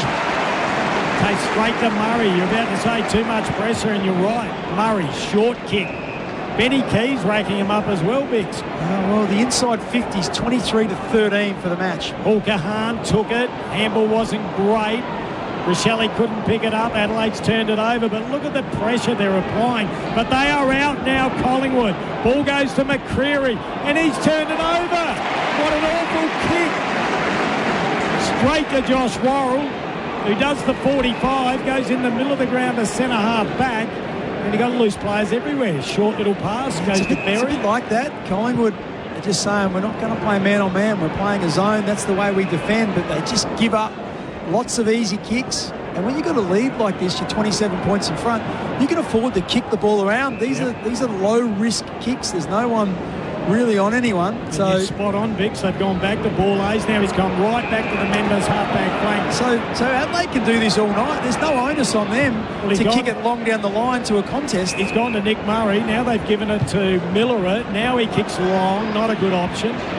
Ball gets fisted out, but they'll take that. Once again, so at the moment it's low-risk footy for Adelaide. They just maintain the tempo, kick the ball around. You've just joined us. This is Crows Nation. Thanks to Dee Dee. Say yes, I Dee Dee. Kimbo and Mark Bickley with you. And Adelaide leading by 27 points on the Host Plus. That's a plus scoreboard. Ball goes down to ground level. Isaac Cummings been good. Good pressure there on Pendlebury. Now loose ball taken by Peatling. Kicks it around his body. Goes up really Free high. kick to Adelaide. I think it was holding the ball. I think still side bottom tried to fend off and then didn't get rid of it, I think. Here's the replay. Let's have a look. Tried to fend off and then didn't get rid of it. So that's prior opportunity. All right, the ball's kicked to the other side. They didn't have a shot. Picked up by Curtin. He should kick a goal. He's a left footer. But he's kicked it terrible. Goes out of bounds on the full. His kicking hasn't been great tonight. He's had a couple out on the full. He's had a turnover through the middle of the ground. And that one there, he was only 30 out. He's missed everything. And if you've just joined us, Taylor Walker's kicked his 700th. He's kicked 702. He's kicked 3-1 tonight. Ball at ground level on the half-forward flank for Adelaide. Members side, River Torrens end. Toby Murray's in the ruck. I actually don't mind Murray in the ruck here. He's athletic. You don't lose a lot when McAndrew goes off. So this really keeps the pressure on Collingwood because he's up against McStay, who's a very much temporary ruckman. Yeah, he pushed he's drawn a free kick again, Peatling. Tell you what, just have a look at the free kick count. It's very much in Adelaide's favour at the moment. 13-4. Oh, wow, about time. This is Crows Nation. We'll take it. Peatling's been really good. He's had a good year. Drives it in long. Walker looking for front position. Stays down at the back. Ball goes to the front. All the numbers with Collingwood. McCreary looping handball to Ned Long. Gives it to Maynard. Under pressure though. Awful kick. Worrell underneath. Oh, he mistimed his jump at the football. Oh, well done by Borlase. Picked up by Worrell. Gives it back to Borlase. Handball wasn't great. Picked up by Miller. Back to Worrell. Oh, hospital ball, but it'll be okay. Berry takes the mark. Adelaide's due for another goal, Bix. Oh, just looking at Worrell. He must have been winded. He's really sucking him in there. He's knackered. Adelaide due for another one. They're doing all the attacking and they're not getting it on the scoreboard. Ball goes out of play by the interchange gates. Yeah, well, like I said, they're sort of defending with the ball in hand. They're denying Collingwood the ball. And when Collingwood do get it, their pressure's so manic, they're just blasting it and they're kicking it straight to the Adelaide defenders. So this is great execution of a game plan here by Matthew Nix's men. Yeah, I'd love the inside 50s for this second term. Collingwood just can't get it in there. Ball at the back of the pack. Zach Taylor had lost it. Underneath it to Goey, taken by Taylor. Tries to get the handball out. Wrapped up in a tackle. 21 and a half minutes gone in the second term. Adelaide leading by 27. Probably should be about 40. We'll talk about that at half-time. Ball at ground level. Taken by McStay. Having a squirt in the ruck. Neil Bullen on all fours. Has the football. Handball it out. Couldn't get it out. Yeah, the overall inside 50 is 25 to 13. I've got a feeling it might have been something like 12 to 10 at quarter time. So it means that Collingwood have had it in only in their forward 50 3 or 4 times this quarter, and Adelaide have had it in there over 10. Another dump kick comes out from still side bottom. Pushed out of it was Borlase. Wanted a free kick. Umpire wouldn't pay it. Anderson picks it up. The former Sturt boy drives it long. It's a 2-on-1. It's well placed though. Picked up nicely by Membry. Now the handball goes over the top. Dawson's all over it. And he throws his opponent in, Edward Allen, over the boundary line. The crowd love it. So we've got a ball in. 35 metres away, left forward pocket, northern end, members side of the Adelaide Oval. It's the first time Collingwood have gone forward. It was Charlie West for Collingwood versus Borlase, and West won the contest. Yeah. Like every other time it's gone forward, it's been the Adelaide defenders who have won the one-on-one contest. I'll tell you what, McStay doing all right in the ruck in his last 3 contests. Handball comes out to Pendlebury. There's a goal from nowhere. Margin back to 21. That's how quickly it can happen. The veteran, the champion, Pendlebury gets his first. And that's on the Host Plus. That's a plus scoreboard. Let's go to the replay thanks to Rival Brothers. Yeah, it was just a couple of contests, the one. We talked about Charlie West, who won it, that went forward. McStay moved McAndrew out of the way. He took it out of the ruck, dropped it. Pendlebury socketed it forward. And then it was De Goey who just led his man to the footy, got the handball up, and there was Pendlebury at the top of the goal square, snapping on his right foot. So they got their fourth goal, 4-3-27 to 7-6-48. The margin, 21 points. Be nice if Adelaide did a quick reply here. They were doing all the attacking. So I reckon Craig McRae would be, if they go in 21 points the difference, he'd be pretty happy at this stage because they've been outplayed. Yeah, no doubt about that. So Adelaide, Dawson, Rankin and Peatling in the middle, McAndrew in the ruck. All right, who wins this one, Bix? Who wins it? Goes down. Oh, taken by Ned Long. Wrapped up. Oh, nearly holding the ball. Comes out toward Dacos. He's got a set of wheels. Very evasive. Handball wasn't great, though. Picked up by Long. Dacos gets it back in the 1-2. Missed his target again. Tries to get it back in the 1-3, and he does. But they're losing ground. Handball goes back to Perryman. He pumps it inside 50. Big fist away. Loose ball goes towards the boundary line. Taken there by Millerer. He drives it long. Collingwood spoil each other. And side bottom a little hesitant then. Picked up by Curtin. That's holding the ball. No, he gets out of traffic. And good Shepherd as well. A long time. Oh, Soligo in the back. Billy Brandon. That should be 50. He gets up straight away. Solly's a tough nut. Gets it to Maley. Oh, no. Kicked it off the side of his boot, 10 metres out of bounds on the ball. That went sideways. He was lucky to hit his foot. And that's what you get in it. It's licorice all sorts with Finbar. Oh, dear. They were out then, Bix. They were. Like Josh Rochelle was on his own heading towards goal. De Goey, 45 kicked and Ned Long. You can't do that. Well picked up, Bix. Pendlebury tried to con the umpire. He played 410 games. I think he'd know the rules. They need to get on him. That was loose checking by, who was that? Was that Soligo again? Yeah, it was. He slacked by Thilthorpe, who ran off the ground and let his man run down and get the handball. Maynard tried to laser a pass inside 50 and he's kicked it straight to Curtin. Takes a good strong mark, kicks it down the line. Soligo was there, completely outmarked by Maynard. All right, so there have been a few little moments late in this quarter, Collingwood. Adelaide need to tighten up. Pendlebury pumps it in again to the head of the square. Big fist away by Murray. Loose ball. Guess who? Taken, by Dacos. With a kick and the mark's been taken there by Joshy Worrell. What about that? There's 25 players in there. There's a big thump. And whose chest does it hit? It goes straight to Nick Dacos amongst everyone. He's such a smooth mover. Oh, Stretch McAndrew, who took the mark. Oh, he's given it to... He's done all right, McStay in the ruck. He has, yeah. He's mobile. He's quick on his toes. Like, McAndrew's puffing a little bit, looks a bit heavy-legged. What have we got? 26 minutes gone. McStay pumps it in. Mark taken by Jeremy Howe. What's he doing down there? Hello, this will drag it back to 15 points. Well, there's a lot of finger-pointing and terse words happening there. I'm just looking. It's Michael Laney missed everything. Murray didn't jump. And it's Murray's man.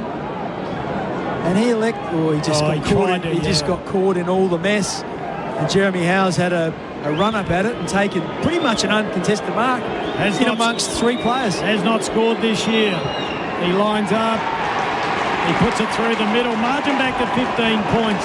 That hurts Adelaide, and that is huge for Collingwood as we approach half-time, because they have been outplayed for about 22 minutes of the 27 minutes of this second term. Yeah, the last 5 minutes, though, they've started to win some contests and they've been able to lock it inside their forward half, and that's just poor defence from everyone. Josh Worrell was pointing the finger. He was at the back. He thought, I don't even have to fly. There's three people up.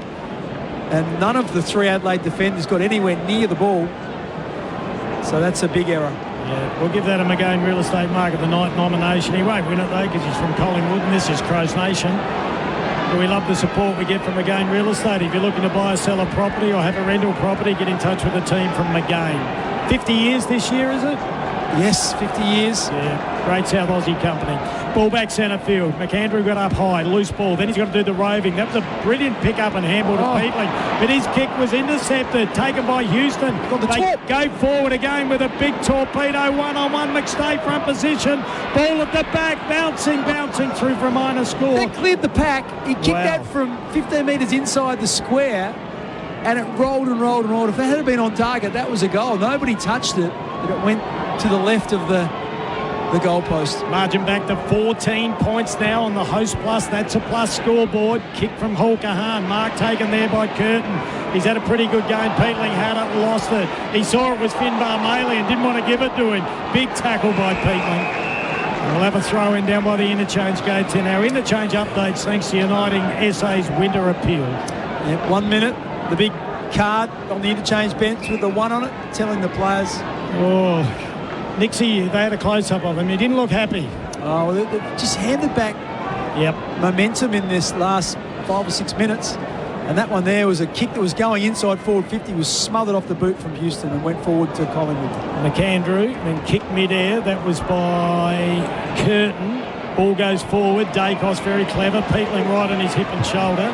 Now taken by side bottom, kicks around his body. Ball still alive. Hawker Hahn underneath it. McStay's having a moment. Handball wasn't great from Lipinski. Picked up there by Curtin. Got it over to Millerer. Handball intercepted by Dan McStay.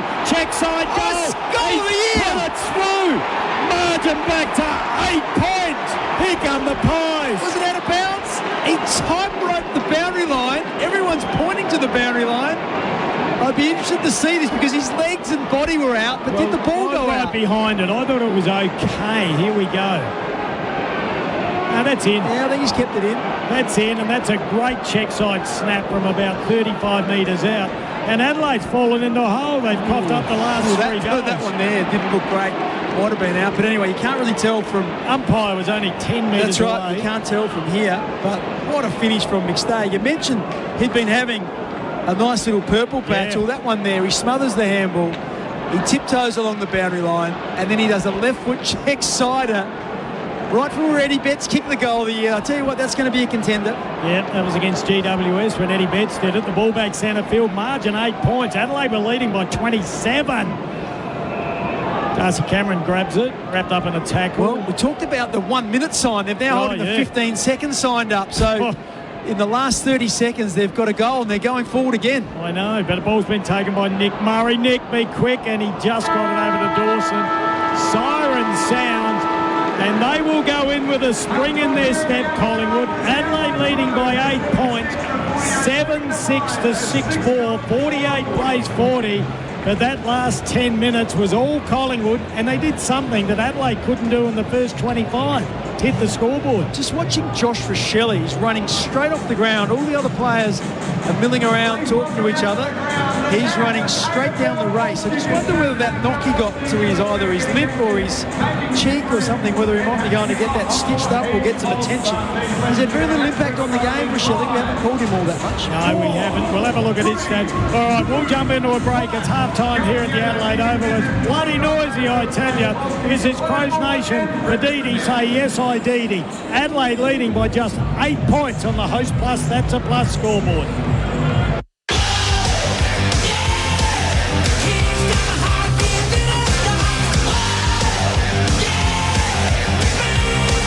You're listening to Crows Nation for DD.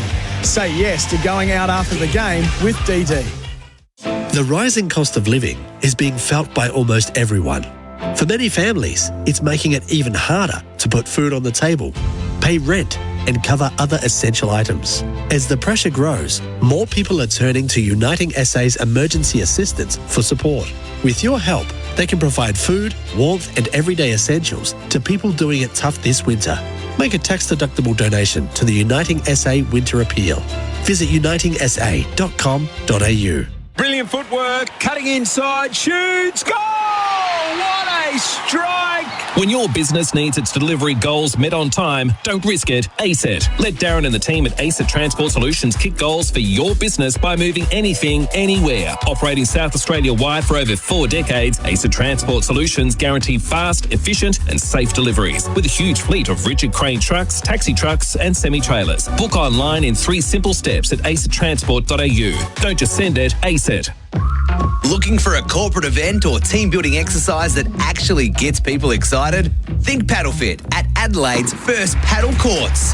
It's the world's fastest growing sport and the fitness activity taking Adelaide by storm. Fast, social, addictive. It's a great place to hold your next private function, celebration or corporate event. Book in now. Download the app or visit the website. Paddle Fit, Adelaide's newest home of fun, fitness and unforgettable events. Crows fans, don't get your feathers ruffled looking for a park this season. Get hassle-free game day parking at UPark Topham.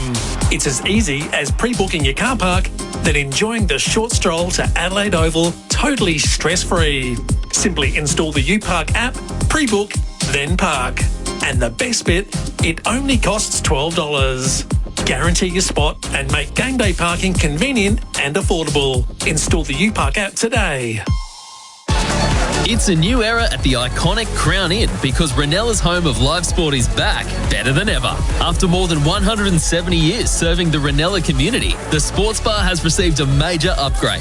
You'll love the bigger screens, improved sound, and a game day atmosphere built for footy fans. The bistro has also been refreshed with a revamped menu and upgraded outdoor dining spaces ready for long lunches, family dinners, and big nights out. See you at the Crown Inn this footy season. Visiting Adelaide? Stop into Harbour Town Premium Outlets. Discover over 100 big sports and designer brands with savings up to 70% off. Just 5 minutes from Adelaide Airport. Grab a bite to eat and recharge in our guest lounge with free luggage storage, free Wi-Fi and device charging. Before or after your flight, we've got you covered. Harbour Town Premium Outlets. Big brands, bigger savings. Visit harbourtownadelaide.com.au for more details. OMF Spend and Save is on now. The more you spend, the more you save. Spend at least $750 on mattresses and save $100 plus 10% off anything else. Or spend at least $5,000 on mattresses and save $2,500 plus 20% off anything else. For a limited time only, ends Monday at OMF, the home of mattress, bedroom, bedding and furniture.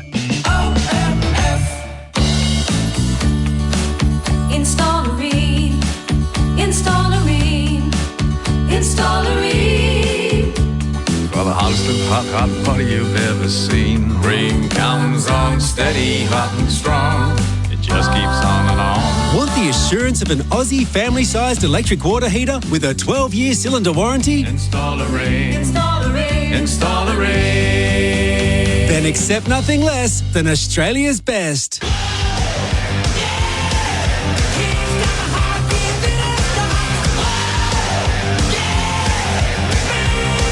You're listening to Crows Nation for DD. Say yes to going out after the game with DD. The line's up, it looks good off the field. It went like a tracer bullet. That could not be any better. The Texans kick free. Taken by Walker. Snaps up the leg goal. Texans kick four. Nutsy work by Saliga. That's on the ball. You are kidding me, umpire. Handball intercepted by Dan McStay. Check side goal. It's through. Margin back to 8 points. Here come the Pies. Was it out of bounds? He tight-roped the boundary line. Maccas, I'm loving it moments. This footy season, never miss a moment with McDelivery. Yes, just some of the highlights of the second term there where Adelaide got out to a 27-point lead, looked totally in control. Then Collingwood went bang, bang, bang. Just some of the highlights thanks to Maccas. I'm loving it moments. Kim Dillon, Mark Bickley with you. Let's get into the halftime floor show for Choices Flooring. The halftime floor show for Choices Flooring. Better floors, better living. Win a luxury crown posture bedroom makeover. Choices Flooring, helping you make the right choice. Well, Bix, the momentum was with Adelaide. The crowd was going crazy. Tex kicked his fourth goal. It was disallowed because it was touched off the boot. Bit of a turning point, wasn't it? It was. Fingertip. In the end, Adelaide kicked the first 2 goals of the quarter, but then just chipped the ball around, looked to be in control, but it was just at the 22.5-minute mark where it just started to turn around, and they kicked a goal at just before 23 minutes, one at 29 minutes and one at 30 minutes. So the last 3 goals of the quarter through Pendlebury, Howe and McStay. McStay's was quite remarkable, really. You heard it in the highlight package. And just got the momentum back in Collingwood's favour. There you can see them. They ran off the ground. They were united. They were feeling good about themselves because they are right back in this game. And it all started just by starting to win some of the one-on-one contests. At one stage, it was 23 inside 50s to 12, and it ended up at half-time 25 to 21. So what's that, 8-2 in those last 10 minutes of that quarter. Almost a carbon copy of last week where they had control of the game and Sydney came back, but Sydney took the lead. Yeah, look, I guess when you play at this level and the quality of both sides, you're not going to control the game from the very first bounce and all 4 quarters. Yep. I think the game against Gold Coast, Adelaide won all 4 quarters. That might have been the first time they've done that all year. So it's very rare, and so you'd expect that at some stage Collingwood are going to get some momentum. You're filthy if you're Matthew Nicks because you conceded 2 goals from the 29-minute mark onwards, so you're dirty about that, just not being able to manage the last minutes of the quarter in time on. But, I guess they get a chance to regroup now. They'll have a look at some of the areas that they've done well in the first half and some of the areas where they just lost control in that last little bit of the quarter. We'll go through some stats very shortly. This is Crows Nation for Dee Dee. Say yes to going out after the game with Dee Dee. All right, let's get through these. Who's been the best defender for Murray Pest Control? Oh, it's an interesting one, isn't it? I think at sort of halfway through that quarter, all the Adelaide defenders, Ball Ace was in control. Worrell was doing some really nice stuff. Miller has started to get busy. He's had 13 disposals. But I thought when it flipped the other way, Braden Maynard was the one who did some really nice things. So Braden Maynard probably, for that quarter in particular and getting his team back into the game, he's had 13 disposals, 7 kicks and 6 handballs and 265 metres gained. I think he probably might have just shaded those other players I mentioned. Gee, there's some big numbers. We'll go through the stats shortly for the first half of footy. A lot of people getting a lot of the footy. Pest problem? No problem with the team from Murray's. We love their support. Hey, who's made it look simple out there? Thanks to Revo Fitness. Training made simple. I've actually liked Sam Berry. Sam Berry's had 18 disposals, 10 kicks, 8 handballs, 5 clearances. He's been very, very good. His power at the stoppage has been excellent. Probably in the first quarter and a half, bit like Adelaide. He was just about the best player on the ground and then just died out of it a little bit. But he's the one that's used that power around stoppage to get his hands on the footy and distribute it. Again, real estate mark of the day contenders. We've had a few people flying. Yeah, I'm not sure there's been anything too spectacular that Mike Dobbin would have got out his chair for, the boss down at McGain. But look, that one late by Jeremy Howe was beautifully judged. Taylor Walker took one where he pushed back against the young fella in Liam Puncher and marked it on his chest. So we're yet to still see the real spectacular yet to come. So probably Jeremy Howe. All right, you called it beautifully with young Puncher that he could have been in a spot of bother in his match-up with Taylor Walker. And, gee, there was about a 10-minute, 15-minute part of that quarter where he was in a world of pain. Well, when he was isolated on Walker, he just felt that Walker was just a little bit too clever for him. And that's... that's what happens when a 300-game player plays on a 5-game player. So just had a bit too much guile and used his body better and won a lot of those one-on-one contests. He kicked a couple of goals against him, including one in the first, and there was one one-on-one contest in the second where he marked and goaled. And but for an errant finger, could have had 4 10 minutes into the second quarter, and who knows, maybe he could have been on track to kick that big bag. They kicked 10, what was that, 2 years ago against the West Coast Eagles. But kicked the goal, was seen to be touched. It was touched. Walker knew straight away that it was touched. The umpire gave it a goal, but it was overturned. And just maybe it was a little bit of a let-off, just a little bit of an ounce of luck that Collingwood needed. Not a whole lot had been going right for them. Social media is not very happy with the free kick count. It's 13-4 at the moment in Adelaide's favour. The crowd willing the umpires to get on board. So, yeah, they just needed that bit of luck. And then as the game started to turn, Collingwood won some one-on-one contests and, won some footy inside their forward 50, locked it in and scored a couple of nice goals. Yeah, well, we don't need Taylor Walker doing those Adam Gilchrist moments. No one else knew it had been touched. If he hadn't carried on and told everyone it was touched, didn't really make it that clear on the replay as well. Let's go through a couple of the quiet players here. Give me your thoughts, Bix, before we jump into a break.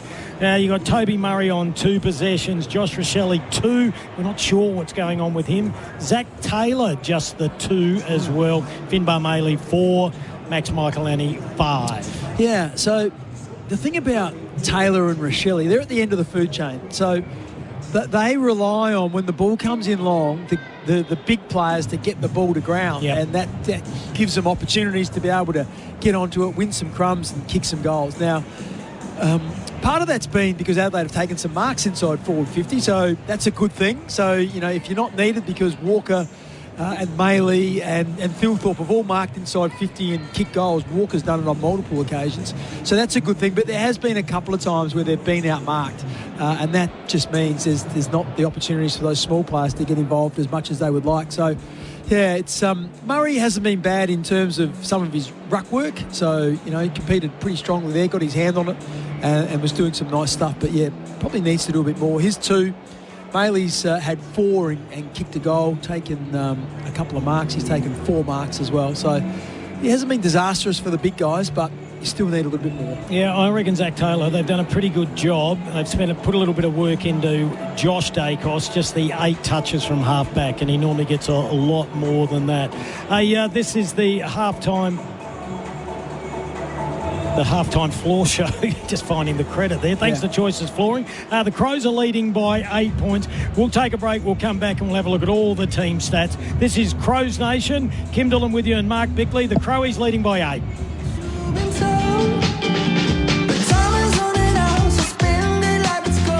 Airball intercepted by Dan McStay. Check side goal. Goal of the year. It's through. Margin back to 8 points. Here come the Pies. Was it out of bounds? He tight broke the boundary line.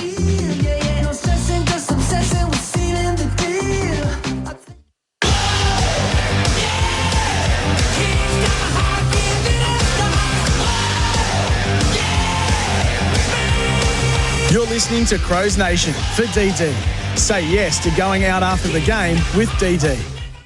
It's the place we can all play respectfully at night time. The Palace, Adelaide's premier gentlemen's club. Whether you're out for a couple of drinks or you're booking the Bucks party he'll never forget, the Palace is Adelaide's best. Undressed. Good times, great vibes. The Palace is Adelaide's premier gentlemen's club for a reason. Come along. Upstairs, 111 Hindley Street. Open from 8 p.m, 7 nights. So much fun. thepalace.com.au. Visiting Adelaide? Stop into Harbourtown Premium Outlets. Discover over 100 big sports and designer brands with savings up to 70% off. Just 5 minutes from Adelaide Airport. Grab a bite to eat and recharge in our guest lounge with free luggage storage, free Wi-Fi and device charging. Before or after your flight, we've got you covered. Harbourtown Premium Outlets. Big brands, bigger savings. Visit harbourtownadelaide.com.au for more details. Brilliant footwork, cutting inside, shoots, goal! What a strike! When your business needs its delivery goals met on time, don't risk it, ace it. Let Darren and the team at ACET Transport Solutions kick goals for your business by moving anything, anywhere. Operating South Australia-wide for over 4 decades, ACET Transport Solutions guarantee fast, efficient and safe deliveries with a huge fleet of rigid crane trucks, taxi trucks and semi-trailers. Book online in 3 simple steps at acettransport.au. Don't just send it, ace it. Tundra. Toyota's flagship truck is here with our most powerful performance hybrid engine, undeniable Toyota quality, and a 4.5-tonne brake towing capacity. It's ready to work hard and play harder. Question is, are you ready for it? Toyota Tundra. Ready for everything and available now. Oh, what a feeling. Toyota. Check Vehicles Owner's Manual and Toyota Basic Towing Guide before attaching loads. It's a new era at the iconic Crown Inn because Renella's home of live sport is back, better than ever. After more than 170 years serving the Renella community, the sports bar has received a major upgrade. You'll love the bigger screens, improved sound, and a game day atmosphere built for footy fans. The bistro has also been refreshed with a revamped menu and upgraded outdoor dining spaces ready for long lunches, family dinners, and big nights out. See you at the Crown Inn this footy season. Adelaide, meet your new obsession. It's the world's fastest growing sport. Fast, social, addictive. Welcome to PaddleFit, Australia's first dedicated paddle facility. Think tennis meets squash, but way more fun. Close to the city with on-site parking, it's so easy to get involved. You can play casually, join social sessions, or book coaching. PaddleFit. Go on, give it a shot. Download the PaddleFit app and book online. PaddleFit, Adelaide's new home of fun and fitness. Proudly roasted right here in Adelaide, Rival Brothers Coffee Roasters is your local trusted specialty coffee supplier. Whether it's your morning brew at home or keeping the office fueled, Rival Brothers delivers premium specialty coffee beans across SA. They're all about the sporting community too, and from early starts to weekend sport, Rival Brothers is proud to keep Adelaide going. So grab your next bag of beans online or in-store and taste the difference of Adelaide roasted specialty coffee.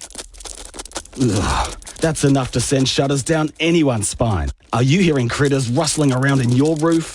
Well, it might alarm you to know that 8% of household fires are started by rodents gnawing through electrical cables in the roof and walls, not to mention the spread of disease and bacteria they can cause. But there's a simple solution. Book a rodent treatment with SA's leading pest control specialists. Your team from Murray's. No worries with the team from Murray's. Go to murraypestcontrol.com.au.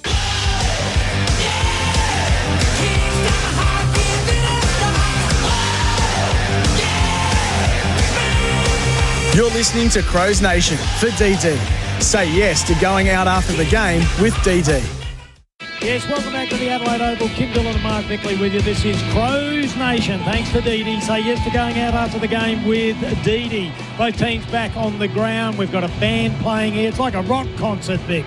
Yep, Thursday night footy. They've pumped it up. There's plenty of people everywhere. They're smashing out Robbie Williams' number, Angels, I think it is. Yeah, it is. So, it's right in the balance, though, this game. Both teams will appreciate half-time to get a chance to reset. The Pies go in with a bit of a spring in their step. Adelaide get a chance to catch their breath. Rochelle, we mentioned he ran off before the rest of the team. He's back out there, so he's only had, only 2 or 3 touches in the first, 2 touches in the first half, so conspicuous by how quiet he is. So I expect to see him try and insert himself at some stage in this game. Yeah, and just having a look at the team stats and clearances. Looks like all Adelaide for clearances. Looks like he's starting in the centre square, Rochelle, as well. Now it's 19 all for clearances. All right, we'll keep an eye on that. They're trying to inject him into the game. Yeah, the two matchups which were interesting were Nick Dacos, who Adelaide said it's a team responsibility, and we saw plenty of players assigned to him. He's ended up with 20, but only 267 metres gained and 13 handballs amongst that, and only a couple of clearances. So he's had a bit of it, and he's been involved in a few handball merry-go-rounds, and he's been okay, but not devastating so far. And Dawson is the other one who's been tagged by Allen. This has been the halftime show. Thanks to Choices Flooring. Our major partner is CMAX. Help advance tomorrow's healthcare by joining a paid clinical trial at CMAX. We love their support. Second half back underway. Kim Dillon and Mark Bickley with you on Crows Nation. Ball taken by Membry. Handball went out to DeGoey. Look away. Handball goes back to Pendlebury. Possession number 16 puts it inside. Up high was Murray. Couldn't take it. McStay's got the Midas touch at the moment. Had a handball and the mark taken. Josh Worrell nearly slipped over before the ball arrived. Ooh, that was a bit risky, that kick to Dan Curvis, just the 15 metres. All right, now I'm sure. Oh, and another one. Gee, that's only just 15. They've relaxed that rule. Yeah. Well, that would have been disastrous if it was called play on for Wayne Miller, because he had Jordan DeGoey right up his backside. He kicks long, and there's a free kick behind play. No, mark's been paid. Jordan Dawson took the mark, but the free kick against McAndrew again. And it's gone back quickly the other way. So Adelaide in a spot of bother. Lipinski's got it, has a shot at goal, and just touched on the line, wasn't. Oh, the umpire's gone for a look. Tell you what, it was swinging back, wasn't it? It was right on target. Might be a goal. We're going to have to go upstairs. We'll listen for the call.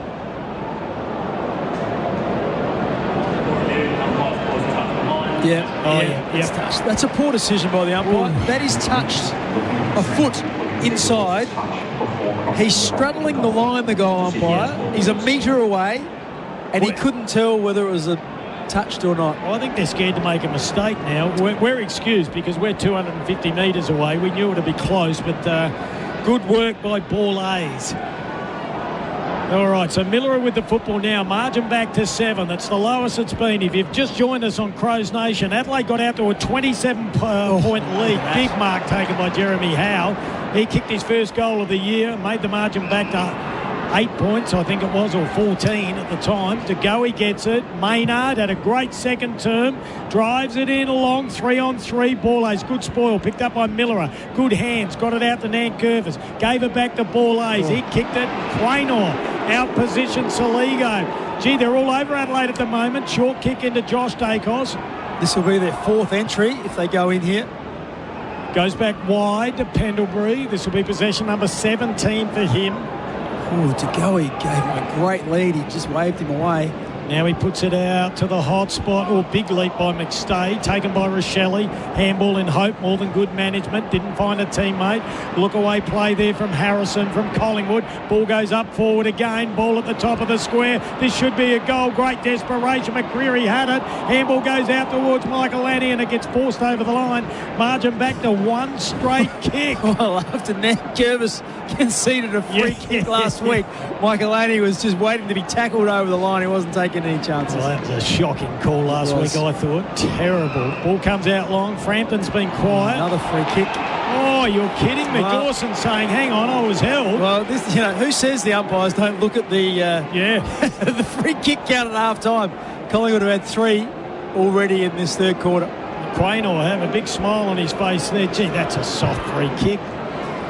Ball comes in long. McStay there. Ball goes down to ground level. Taken by Rankin. Handball put his teammate under pressure. Berry jams it on the boot. That was Zachy Taylor's. Only touched it 4 times. Got it over to Rochelle. Floating mongrel kick. Frampton gets it. Riley Philthorpe wraps him up. Crowd want holding the ball, but no, needs to be a ball up next. Well, the only thing I don't like in that is Frampton made no attempt. He got tackled. He rolled over and just lay there. He didn't even make out that he was trying to thump it. So Adelaide need a clearance here, but they don't get it. Taken by Pendlebury in the mark. No, dropped by Membry. Then the handball in turn goes on. It's not bad. Finds Allen. Oh, he fumbled it. Felt the pressure coming from Rankin. He wins the ball. Tried to give it back to Nankervis. Got a dribbly little handball out. Then paddled it forward. It goes to Berry. He tries to do likewise. Picks it up. Gives it to Isaac Cumming. He's looking for some run and support. He finds it in Michael Annie. Beautiful kick to Walker. You heard Biggs. He was all over it. The Texan puts it out, and the mark's been taken by Rochelle. Yes. Yeah, it's been paid. Had to be paid. And Josh Rochelle will have a shot from 46 metres out in the left half forward flank. How good Isaac Rankin. That's another rundown tackle. Ed Allen had it. He bounced it, and then it didn't come back to him, and then Rankin was all over him, and Allen was just forced to soccer it forward, and that's when Adelaide turned the ball over. And then nice transition. Just got to lower their eyes. Walker's always hitting up towards the kicker. A couple of times they've kicked it over his head. That one there, they used him, and then he distributes it inside forward. Well, there's only 3 players I'd like to have it here. It's Rochelle, Fogarty and Walker. So let's see if Josh can get it done. He's a beautiful kick. He loved it the moment he kicked it. Margin back out to 12 points. And that's on the Tyre Power scoreboard, your trusted tyre experts. Like I said, Isaac Rankin take a bow. That's why coaches, they talk about defence and how important it is, and nobody wants to talk about that because it's not sexy like the goals. But that run-down tackle from behind forces the turnover, starts the chain of handballs, and it ends up a goal the other way. And Rochelle, good move by Matthew Nicks, got him into the centre of the ground, had 1 or 2 touches in there, then he goes forward, he gets a mark, and all of a sudden, you can see him, he's celebrating, he's got a spring in his step, and he's back in this game. That was a very stylish moment thanks to Kixo Styling, K-I-X-O, Adam Duquesne and the team. We love their support. Ball back centre field. Let's see if Adelaide can go on with it with a couple of back-to-back goals. As I mentioned, They got out to 27 points. Margin 12 points on Crows Nation thanks to Didi. McAndrew got up high. Tapped it straight down to Dacos though. Nick Dacos has 2 bounces. Careers away from Peatling. The kick was brilliant. Exceptional. Play of the day, Biggs. Take us through it. Well, look, he got it from stoppage. He took off 2 bounces. He's running onto his left foot, but he drops it on the outside of his right, puts it into the path of Membry, and he did not break stride. There's nothing that the Adelaide defender could do about that. It's just pure brilliance. I mentioned in the first term he had a shot from a similar position, maybe a metre or 2 further out. He's only just kicks at 50 nowadays. He's very accurate. He'll have to kick from, I reckon, 50 and a half. He sneaks in. He kicks from 51. He's not going to get there again, I don't think. Touched on the line, claiming the mark. Oh, no. Hang on, you didn't play it for Adelaide up the other end. We're going to see that again, Biggs. Let's have a look. There's a left footer. Paul Kahan saying, I touched that. You're kidding me. Nick Murray saying, I touched that. The umpire is having a look to see if it's a point as well. Yeah, 2 grabs. Umpire looks a little confused. Here we go. What are they looking for here? They can't change a mark with them. Gee, it was touched by Borlase. Yeah, there's a lot of... I think I'm nearly happy to pay that as a mark. I just what don't are they checking? Oh, the umpire fell over, so the umpire was knocked over, so he was just checking. He was totally blindsided, so he wanted to make sure that it was taken inside the field of play. Crowd's not happy. I think that's a mark. Yeah, but they can't. They weren't checking to see if it was a mark or not. McStay missed it. Missed everything. The point. Wow, minor score. Margin back to 11 points. Well, that's brought the crowd to their feet. Adelaide bring it back in quickly. They find Miller on the members' side in the back pocket. Southern end of the Adelaide Oval. Crows Nation, Kim Dillon and Mark Bickley. Great game of footy on a Thursday night. Doesn't get any better. Finbar and Maley at the bottom of the pack. Just watching Dan Houston and where he's playing, he was right up in the forward 50. Got a feeling Dan Houston might be playing on ball at the moment. Well, not a silly thing to do. He did it for Port Adelaide. He's a good player. Ball at ground level. Trying to milk a free kick was Cameron. Darcy Cameron, little toe poke by Isaac Rankin. Ball close to the boundary line. Dacos was good. Houston was really slick. Got it out to Andrew Anderson. Crowd wanted holding the ball. The ball nearly stolen by Peatling. We'll get a ball up right by the interchange gates. And we love the support we get from Uniting SA's Winter Appeal. Help those in need. They are looking after the interchange. Peatling was clever, flicked it back. Walker nearly took the mark, couldn't do so. Bottom of the pack, Houston. Walker all over him. He doesn't like Dan because of what he did to Isaac. Isaac Rankin. He had a different coloured Guernsey on, but doesn't matter. A couple of years ago, they don't forget, Biggs. You know what footballers are like. Oh, Rankin nearly stole that. Loose ball. Ned Long's got it. Wrapped up. Gang tackled Dawson and Hong Kong himself. Just Rankin then just tried to reach in and rip it out as he was running past. Crisp gets it. Jammed it on the boot. And good mark taken. Gee, get back. Someone's got to get back. Good mark from West. You heard, Biggs. Charlie West, they took too long to get back. Mustay's been good tonight. Worrell, good pressure.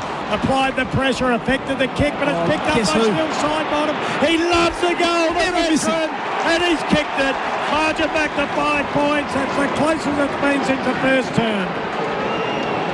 That was never missing. When Steele Sidebottom swooped on that, he was, 35 metres out. Yep. He was running around on his right. I don't think there's a better player in the game kicking across his body than Steele Sidebottom, and it doesn't matter if he's coming towards the end of his career. I'd have him kicking for my life, and we saw it in the grand final. He was kicked the go-ahead goal and won him a flag. Well, that one there was just outstanding. He hasn't had a huge night, but just swooped on that, and that's what he can do. He can make you pay.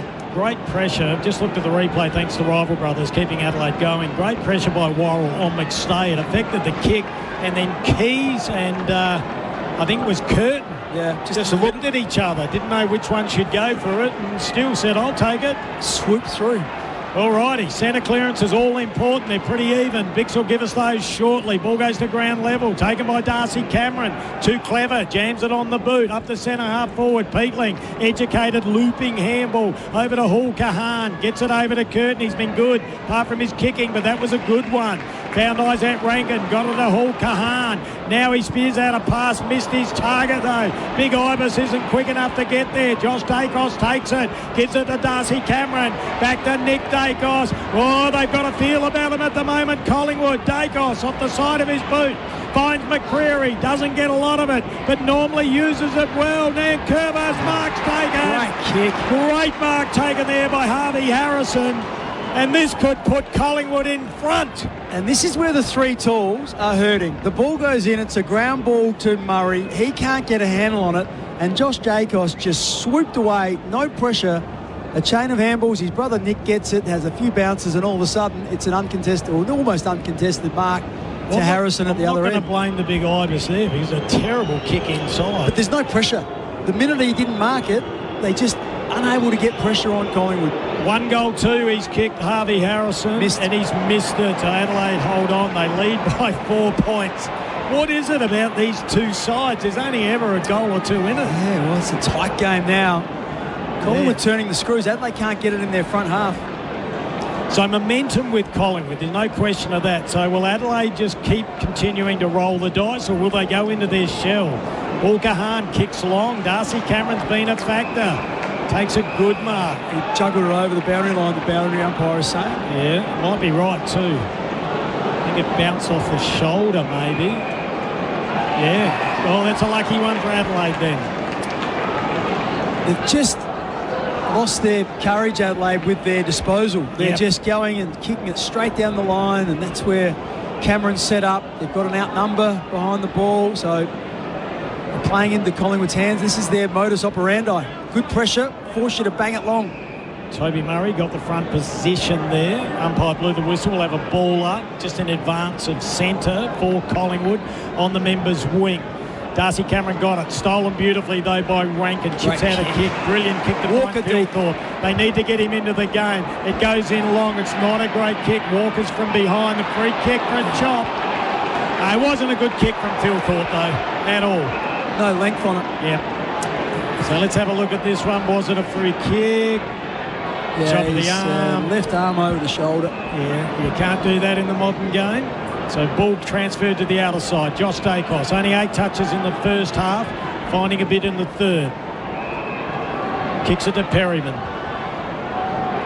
Margin 4 points on the Tyre Power scoreboard. Your trusted tyre experts love their support. Kick goes long. Front position there was Membry. Alex Neil-Bullen was red hot for a quarter and a half. He's fallen out of it. Centre clearances now becoming a bit of an issue for Adelaide. 10-5.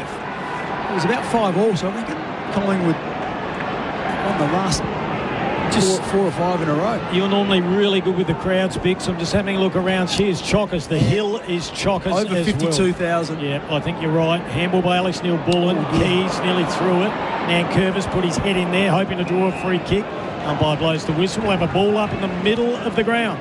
Crows Nation for DD. Say yes, I DD. Love their support. Kimbo and Bix with you on a Thursday night. Murray.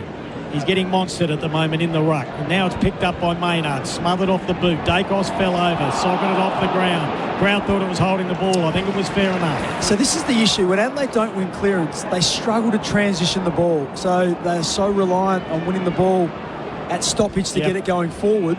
So let's have a look here. Can they get it from their back half into their front half? Stagnant. At the moment, this looks like it's going to be just a long kick down the line again. Yep, Hall Kahan drives it long to the outer side. They need to bring it to the ground. Murray was there, taken by Darcy Cameron, jammed it on the boot. Well, that's a hospital ball. Underneath it, again, real estate mark of the night. That was a tough one taken by Rankin. Plays on quickly. And Philthorpe pushed out of it. Umpire said it was fair. Handball goes out to Dacos. He's becoming a factor now. Kicks it long. Michael Annie on the members' wing. Adelaide have the numbers, but he slipped over. Tried to paddle the ball forward. Curtains over the top of it. He's happy to find the boundary line. And he thinks he's got a lasso free kick. They'll have to go upstairs, I think. He's not going up. They've got to go upstairs. No, just throw it in. That makes sense. I think that's the best way to do it. Let's have a look. No, it came off the boot. That's bad. That's inconsistent. Don't like it, Bix. Adelaide miss out on one. Taken by Millerer. Ball's still alive. Dacos gets it, just running around in circles like he does. Gives it to Cameron. Gee, he's racking him up now. Drives it long. All that was pushed out of it. Umpire said no, it's okay. Picked up. Michael Annie goes back. Now taken by Rankin. That was clever, but missed the target. This could be trouble. Yeah, a little bit cute. Ben Long caught. Now the kick comes through from Allen. Inside 50. Ball lays back there. Hall calm back there. This could be a goal. Snapshot. It's gone through. Beautiful goal by Harvey Harrison. Collingwood hit the lead by 2 points. Can you believe it? 5-goal turnaround. Well, I can, because Isaac Rankin, the ball's in the air and he's trying to do basketball flicks over the back of his head, not knowing what's there. And you just take possession of that every day of the week and you handball it if you can get yourself free, but you don't tap it to keep it back in play where you're not sure what's there. It went straight to Collingwood. They went straight down. Got a great contest from Charlie West. Got it to ground, and then Harrison was first on it, snapped a great goal. The great debate about whether Adelaide went too tall or not, it will be decided by the end of the game, and there'll be plenty of discussion if Adelaide lose. It looked like it was a winning move for a quarter and a half, but Adelaide's lost a little bit of run and gun at the moment. Well, they can't get it to their tools, that's the thing, because they just are losing it around the centre square, or centre clearance in particular. All right, the crowd can sense it. They're trying to do something about it. Ball goes up. Berry takes it. Been quiet in this third term. Collingwood have kicked 5 of the last 6 goals. Yep. Adelaide were leading by 27. The ball socket forward by Allen. It's another Looks clearance. full, yeah. This could be trouble again. Ball comes down to ground level. Taken by Ned Long. Got it out the side bottom. Sweeping handball was unbelievable. Finds Angry Anderson. Ball now taken there by Crisp. Goes back to Anderson. Ball was out of play, I think. Shot. He's kicked the goal, and he lets the crowd know about it. Angus Anderson. Wow. Want to see the replay, though, Bix. Thanks to Rival Brothers. He was right on the boundary line. I tell you what, haven't they kicked some goals? McStay's kicked the left foot check-sider. And that one there, once again, it came from centre clearance. It was a rebounce after the first centre bounce. Anderson won it, gave it to Crisp. He gave it back to Anderson. One of his feet was on the chalk. The foot that was planted in the ground was on the chalk. He was up against the boundary line, and he swung that around. That is remarkable. And he celebrated to the crowd that were all Crows fans, and they gave him nothing. So goes to Harrison and Anderson, and it seems Collingwood 8 points in front on the Tyre Power scoreboard. Winter safety sale now on with 25% off selected Toyo tyres. tyrepower.com.au. Another centre clearance. Got to do something in there. To go, he's got it. Game 200. That's holding the ball. No. Wow. No one inside 50 for Adelaide. Phil Thorpe starved of opportunities. He's looked good against Frampton when they get it in there. Little push in the back. Didn't go Adelaide's way. Now Curtin gets it. Over to Soligo. He's fallen out of it. And the kick was terrible. Straight to Frampton. Exactly what we were talking about. Billy is a beautiful kick for a big man. And there's another kick that goes inside. Goes out to Houston. He goes out really wide. All of a sudden, they've got territory, Collingwood. Yeah, well, Adelaide can't win a clearance. It's they're getting smashed. We'll get the numbers. Perryman comes in. Worrell got up high. Loose ball taken by Soligo. They've got to start hitting a few targets. Nice kick out to Ben Keys. No overlap though, Biggs. Got to have a look in the corridor. They're just going straight down the line, and that's a terrible kick. I know. They've turned it over again. Yeah, and Perryman gets it front and centre. Handball over to Ben Long. He gives it to half his number, 44-22, and still side bottom. Then it goes to Maynard. Goes to Pendlebury. Handball comes back into Houston. They pump it inside 50 again. Collingwood. Good mark taken there by Worrell. Where's the overlap? Little kick goes out wide to Millerer, and Collingwood already set up. Short pass again to Nankervis. And stagnant all again. Yeah, that's it. They just got... And this is Adelaide's been a bit of an issue for them. I think at one stage they were 17 in the competition from defensive 50 to forward 50 transition. All right, mark on the wing now, taken by Curtin. But once again, no overlap. They're going to have to dump it down the line. Yep, no one short, and there it goes, down the line. And Stretch nearly took it, taken by Rochelle. Got it over to Phil Thorpe, looping handball to Peatling. His eyes were good, but his handball was poor, and there's the lasso. Goes straight out of bounds. Crampton will take the free kick. All right. I'm not jumping off, Bix, but I'm looking nervous when I look at Maley out there. They've got to start to get their hands on the ball. They're just around, whether it be clearance or some of these contested spaces. There's a free kick again. He's been good, McStay, hasn't he, when he's gone in the ruck.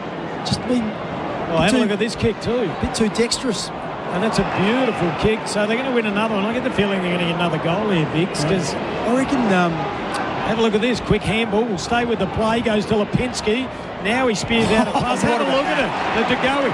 You could just see they had field position everywhere. Well, that kick, though, it's exceptional. He took the mark, and it was like he was surrounded by Adelaide. There were 5 players. He was in the middle, but no one took responsibility to stand next to him. They were all guarding space. Yep. And as they all converged, no one could get to Degoe. He was standing in the middle. Game number 200. He will love this. So will the Collingwood faithful. He's kicked it. Margin out to 14. That is a 41-point turnaround from when Adelaide led by 27. And someone needs to stand up. They need to do it now. Where's the skipper? That's who you look to. You look to your experienced players. McAndrew's had a shocker. I reckon he's... Collingwood have only had 8 or 9 free kicks, and I reckon he's given 5 of them away. So it's costly. You just give the opposition the ball. 3 have been in ruck contests and a couple in marking contests. Just had a look again at that kick coming in from Lipinski. That was all stylish and class. A stylish moment thanks to Kickso Styling, turning oh no inspections into oh wow moments. If you're looking to sell your house, get your real estate agent. You get your house styled by Kickso Styling, Kixo. All right, Adelaide, they'd pay anything for a clearance. Ball goes down to ground level, taken there by Dacos again. Little handball. Cameron got a kick away, but only went 20 metres. That's got to be 15. 12, I reckon. Oh, now they have some understanding. Dawson gets it, plays on. That's good, but they've got to get to the contest. Walker got there late, gives a free kick away for a chop. I want to see that one again. Gee, they're evening up the free kicks. But also, like, how many times has the ball dropped short? He just ripped his arm down. You can't do that. All right, Dacos. We'll get his numbers. He had 8 at halftime. How many's he had so far in this quarter? Isaac Quaynell's got it. Plays on, kicks it long. Miller needs to do something special. Won't happen. Anderson was there. Good pressure by Miller. Big tackle by Nankervis. We'll get a ball up at centre-half forward for Collingwood. They're kicking to the River Torrens end. They lead by 14. And Matthew Nicks looks under pressure. Dacos is at Josh Dacos 5 this quarter. 5. Thought it might have been more. He's looked good. Peatling got it out to Berry. Okay. Now Alex Neil-Bullen, senior player, needs to do something. Drives it long. Looking for Walker. Plays for a free kick. Umpire gives it to him. Well, the umpire from 100 metres away paid it. The umpire 3 metres away called play on. Yeah, the inboard umpire did. All right, gee, they're filing back quickly. So the Texan, I think he's going to have to go to the hot spot. Oh, I don't know if that's going to work. Good commitment by Phil Thorpe, taken by Lipinski. Got it to Frampton, went back to Houston. Worm burner, found Maynard. Beautiful handball back to Lipinski. Wobbly kick. Oh, well done there by Michael, and he couldn't take the mark, though. Getting it was Borlase. Oh, he called it a throw. Had it right in front of us, Bix. Here's the replay. Here's the replay. Oh, they stopped it. Yeah, I thought he got a hand on it. I think he only had one hand. Okay. All right, it's Crows Nation. I'm allowed to be biased. Oh, now turning it over. Nankervis punches it forward. Picked up by Dawson on all fours nonchalantly. Oh, that's a high tackle. That's a high tackle. Gee, the umpire took an eternity. I think he might have been blocked because it was, once again, it was the out-of-zone umpire that called it. Now, in the end, they've got the right decision, so you don't care who calls it, but everyone in the ground seemed to see that. Yeah, that would have been criminal. We were on the right side to see it. Adelaide need to hit the scoreboard. Get the crowd back involved. James Borlase draws it long. Up high, everyone. Trying to snap it forward. Beautifully picked up there by Rankin. Kicks it towards Walker. Oh, he got a terrible bounce. Ball goes out of play. Just don't look balanced. So that kick went in. There was Phil Thorpe, McAndrew, Maley and Curtin around the footy. That, to me, just doesn't look balanced. All right, so Walker's going back to the square now. Finbar Maley. He's got Billy Frampton on him. They need to do something. They need a little tap and a snap. Ball at the back of the pack comes down. Very good tackle. We'll have another ball up. 55 metres out, left half forward flank, members side, northern end of the Adelaide Oval. Crows Nation for DD. Say yes, I DD. Kimbo and Bix with you. That's a high tackle. Yeah. So Berry wins it. They got to hit a target inside 50. He's just got to play on and get it in deep. Oh, look at that. Gee, he had a pass, he ignored it. He drives it into a 4-on-4. Everyone up high. Maley was up there, had 2 bites at it. Taken by Darcy Cameron. Gets the handball out to Lipinski. He's wrapped up. And they get a ball up inside 50. 25 metres from goal. Yeah, Rochelle, they need a little bit of Rochelle magic. He starts moving. Ball goes out wide, goes out of play. They'll have a boundary throw in. Desperately have to score, Bix. Yeah, they do. Collingwood have got every player in the front or in the Crows' third of the ground. So there's 36 players. There's no space. There's clumps of 5 and 6 players everywhere around this contest. All right, who's going to get at the fall of the ball? McAndrew got pushed underneath it, or Rankin was lurking, picked up there. Handball went from Pendlebury. Adelaide a chance now. Saligo threw it. Umpire didn't see it. That was genuinely a throw. Ball goes up high, underneath it, big fist away, Nick Murray. Then punched forward by Rochelle. Comes out to Walker, had a fumble, had a snap. Texan, you're in trouble, son. Got a handball out. Oh, it wasn't good. It went there straight to Edward Allen. I thought lucky. He might have had a chance to get it on the boot. Yes, he had that one fumble, and it cost him a snap at goal. Now the tap goes out to Saligo, jammed it on the boot, goes straight to Quaynor. And that starts to happen now, doesn't it? Every kick that like an errant kick is just going to hand to Collingwood. In the first half, they were going to Adelaide. It's going to be a big final quarter, Bix. Margin is 14. We're at 27-minute mark of the third term. Adelaide led by 13 at quarter time, 8 at half time. The Pies, they just have the wood over Adelaide. They won 7 of the last 8 here at the Adelaide Oval. Big mark nearly taken by Ned Long. Ball picked up. Hall Kahan jams it on the right boot. Frampton was there. Ball goes over the boundary line on the outer wing. Adelaide have kicked 1 goal in the last, 50 minutes? 50, what? And Collingwood have kicked 7. So 7 of the last 8 goals. They kicked 1 at the 8-minute 50 mark of the second quarter, 1 at the 5-minute mark of the third, and that's it. Beautiful tap there by Big Stretch. Got it down to Berry. Ball comes inside 50. Good mark by Benny. Keys, but he cannot kick 52. Well, he's going to have to run out, and he is good at this. Nah, he can't kick that far. At the last minute, he'll just... No one in the square. He'll just veer out to one side. You're going to kick it to Kurt. No, he tried to get it. He's got onto his right boot. He had to kick with his left, and he put it out of bounds on the full. That was some of the worst football you'll ever see. You get a bit desperate, don't you? Like when he would have been better off kicking the left forward pocket. He had Curtin isolated. That was awful. Awful. And that sort of sums up Adelaide, just not thinking their way through it at the moment. Yep, under pressure. Something about Collingwood, big club.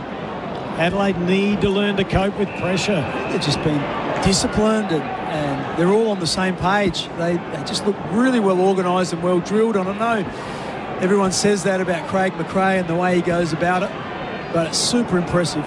Throw in on the outer forward pocket by the Eddie Betts pocket, well about 20 metres away from it. 1:40 left on the clock, Bix. Adelaide have time. Ball goes to ground level. McAndrew jumped on it. Be careful. Ball comes out. Cameron tries to drag it under him. We'll have a ball up. About 1:30 remaining.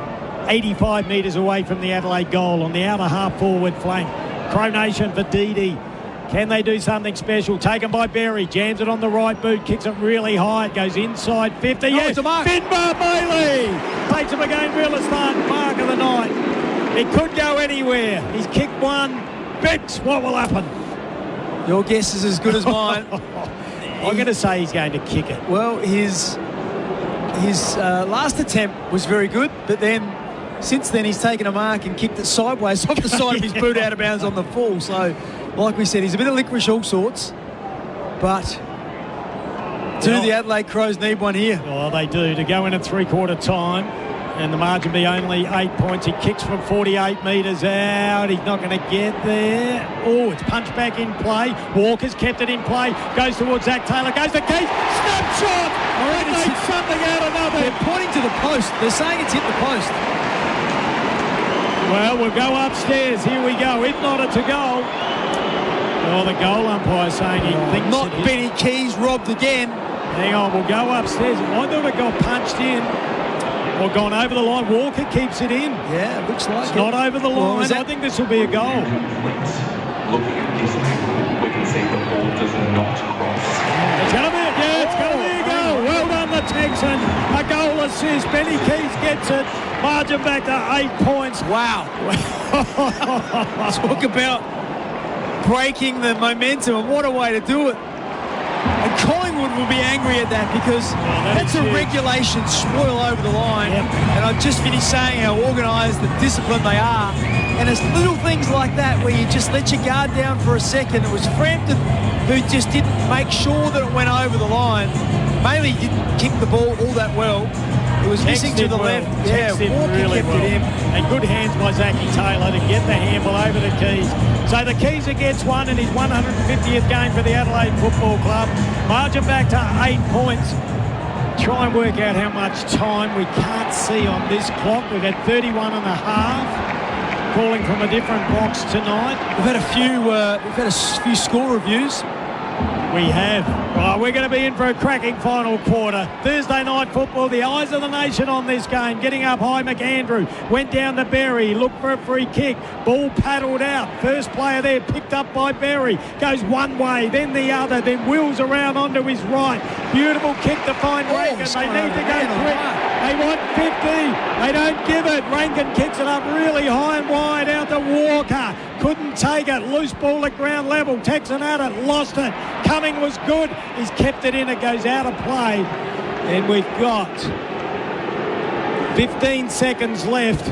Is there time, Vic? 15 seconds. Ball 70 metres away on the boundary on the outer side. Oh, that's 50 metres every day of the week from Maynard. They've got a little bit more lenient on the not paying the 50s now. He ran 2 or 3 metres straight over the mark. Yep, that would have been. It wasn't in the marking contest. Berry gets it. Handball goes over to Saligo. Oh, was he pushed? Goes out of bounds on the full. No one will score. No one will score. I wouldn't have thought. Well, hang on. Now they're going upstairs again to see whether he was out of play before he kicked it, Saligo. Push in the back, was it? No? Lasso, so I think it was a handball before or came off. Oh, so Adelaide get one last chance.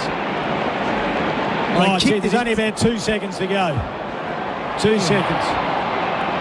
And I missed that looking at the clock. Yeah, just went to a short kick to a little bit of byplay there. Oh, Dacos and Rankin. Dacos clapping in his face or to him. Right, siren's going to sound. The ball's going to be thrown in the Eddie Beck's pocket. Free kick in the ruck, perhaps. That's about the only chance. Yeah, that'll go Collingwood's way if that happens. There we go. Wow, we are set for a huge final quarter, Bix. We'll jump straight into a break so we can dissect it and try and predict what will happen in the final term. What a game of footy. 10-8 plays 9-6. 60 plays 68. Adelaide led by 13 at quarter time, 8 at half time. It is now an 8-point advantage to Collingwood. What can Adelaide do? This is going to be a cracking finish. This is Crows Nation for DD. Say yes, I did.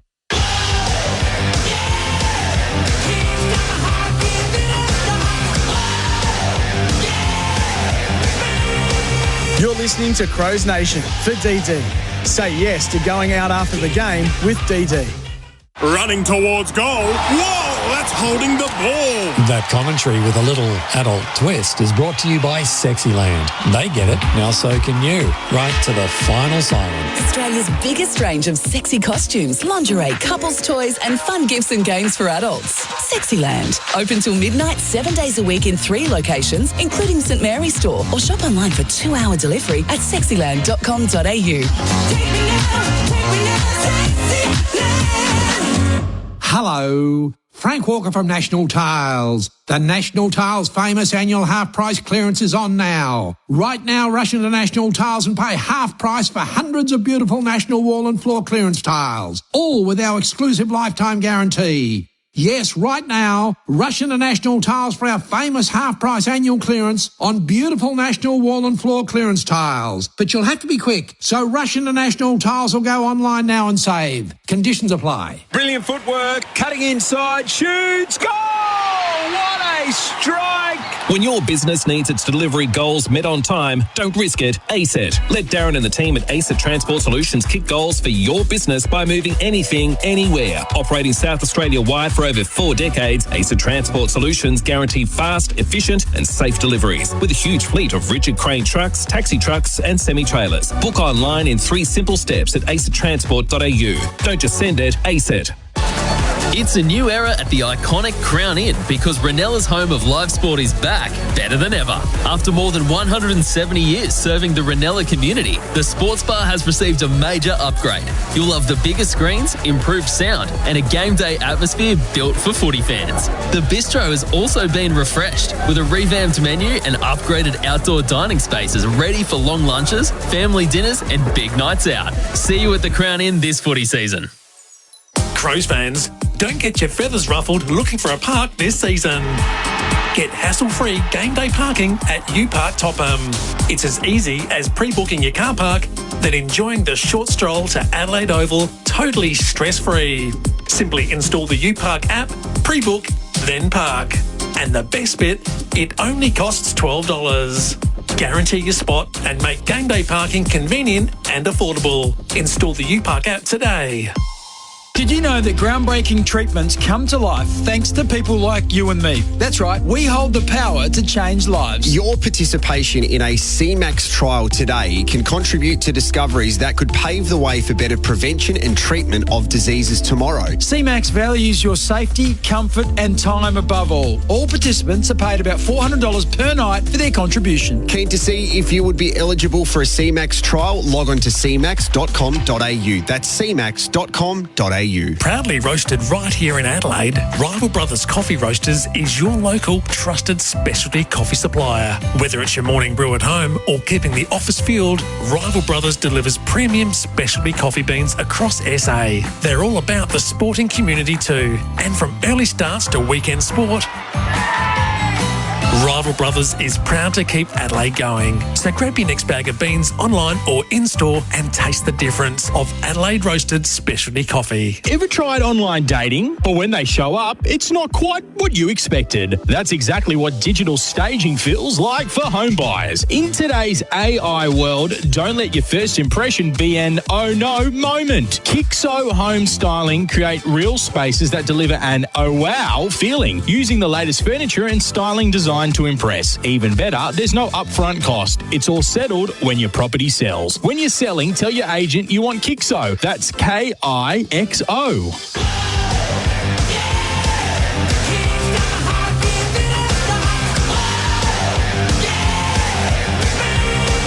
You're listening to Crows Nation for DD.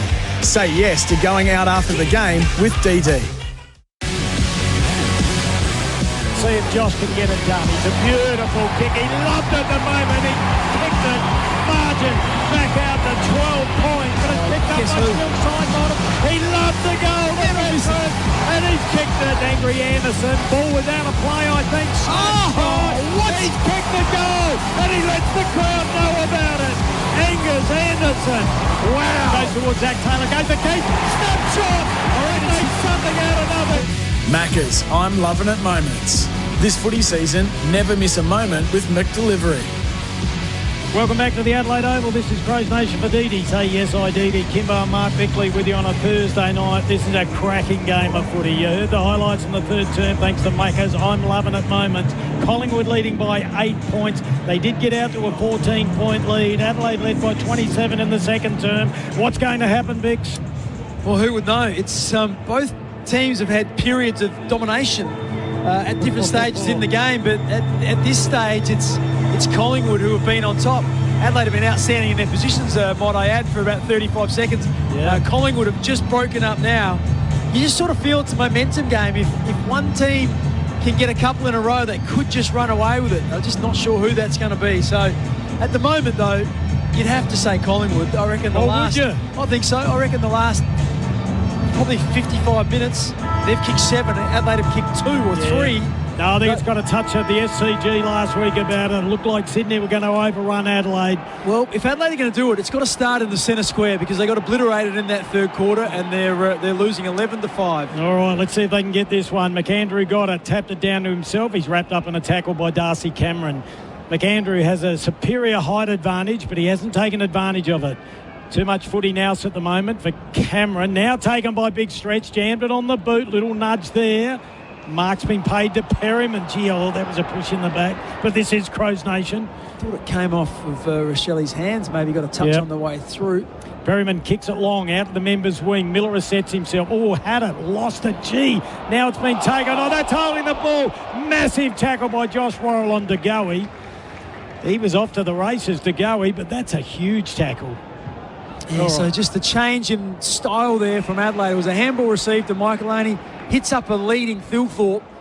So they've clearly been told you can't just go back and bomb it. Exactly. Here we go. Ball goes up to centre half forward. Big fist away. Taken by Taylor Walker. Loose ball. Handballs go out to Rochelle. He's kicked one. Rochelle hit the top of the post.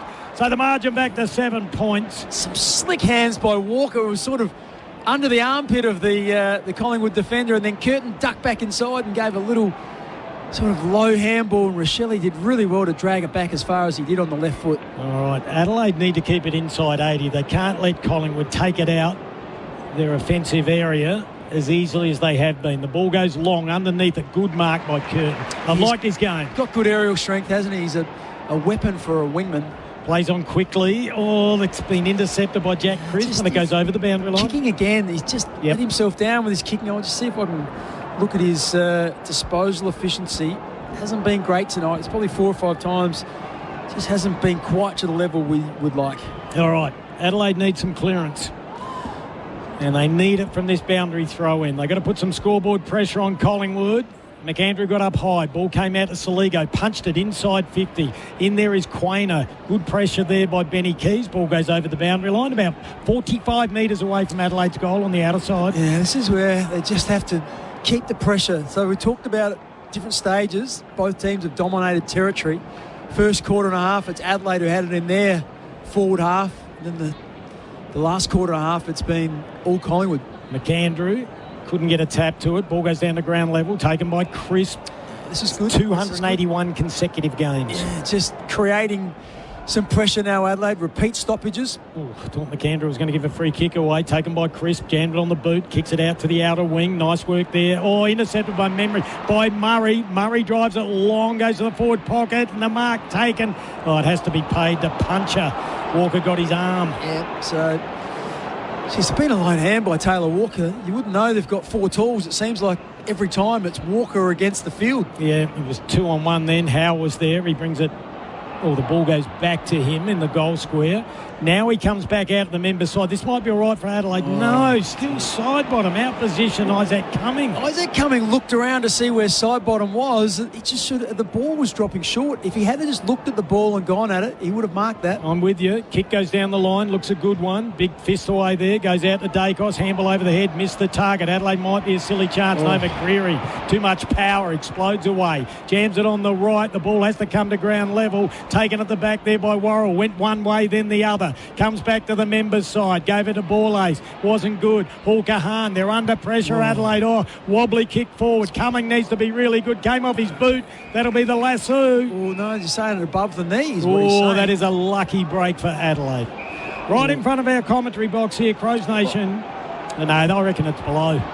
Yeah, I reckon. Nick, but I don't know, I don't understand why the boundary umpire said throw it in. Nick Dacos runs over and demands that they go upstairs. Oh, no, it was the inside of the thigh. I know, but one player can't demand that you go upstairs and run 30 metres and talk to the umpire. Especially when you consider, they're giving it. Yeah. So they're giving it. Okay, so now it's like a captain's challenge. Like they were going to throw it in. Dacos ran 40 metres. Well, Adelaide were disadvantaged in the last quarter because they didn't go upstairs. That's a terrible decision. Taken by still side bottom, drives it long. Oh, big mark there by Membry. He's had a few shots at goal. This time he can get the distance. He'll only be kicking from 40 metres out. Worrell's disgusted because he didn't jump. He thought the pack was going to get it. Coming in late, McAndrew didn't get near it. And I don't want to be a prophet of doom, but I reckon he'll kick this. He is a beautiful kick normally. We're right behind it. McAndrew's just been a bit off tonight. We've been talking about, does he need a break? It's his first full season of AFL footy with 19 rounds in. Given away a lot of free kicks, hasn't quite got to contest, hasn't been able to spoil when he needs to. Margin. All important first goal.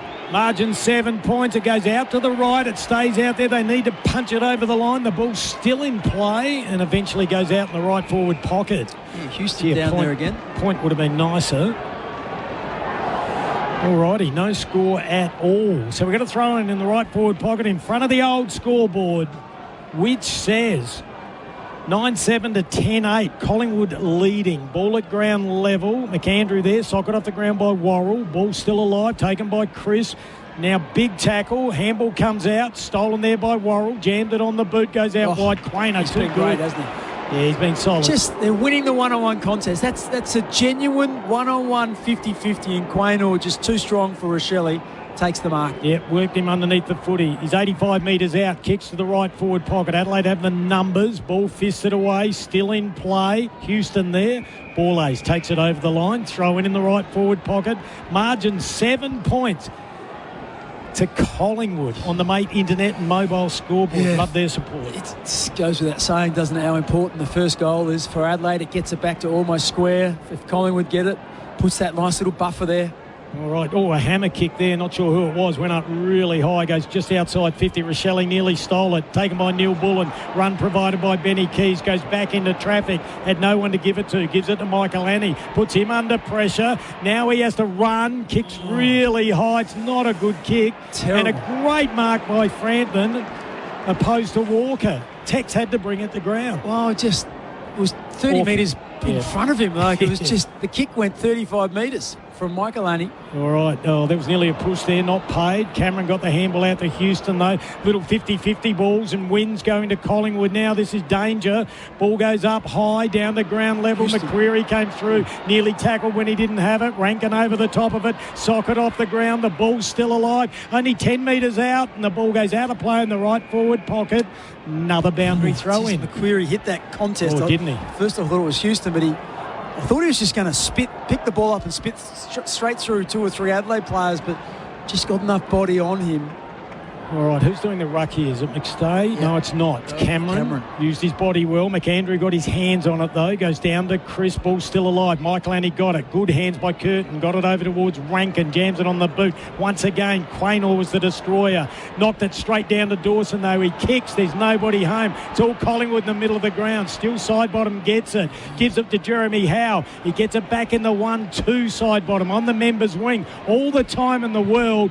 Now he spears a pass down the line. Big fist away. Adelaide have the numbers, but the handball was awful. McCreary gets it to McStay. Put under pressure. Dribbly kick. Taken by Rankin. Did it, don't argue. Gave it to Millerer. His kick was smothered. Picked up by Membry. Here's trouble. Oh, big fist away, but they've got all the numbers, Collingwood. Long was there. Couldn't take it. Peatling gets it. Gives it to Alex Neil-Bullen. They got no one to give it to. Holding the ball.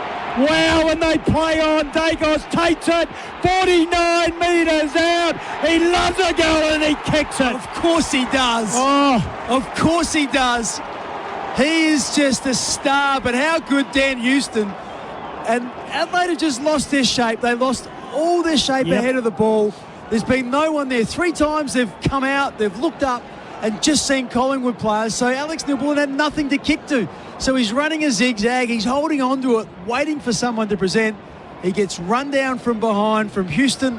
The ball spills free. Dacos grabs it, swoops on. Had a player quite close to him, but just backed himself in, took the advantage and kicked a goal on the run from 50. I know there's 50-odd thousand here, but where was the feel? He should have known. Where was the talk? And once Dacos got it, he ran his 15. Got inside 50. He was never going to miss. Margin out to 13. Still plenty of time. Running at the 9-minute mark of the final term. Crows Nation for Didi. Say yes, I Didi. Our major sponsor and partner is C-Max. Ball back centre field. Picked up by Berry. Nice hands. Got it to Dawson. Everything Adelaide's doing is under pressure. Bounce all important. Quaynor's been huge, but a clean bowled him. Didn't matter though. Dacos picked it up. Got it over to Lipinski. Goes back to Maynard. Jams it on the left. Adelaide need a mark big time. They don't get one. Ball fisted down or thrown into the ground. Was it a dump tackle?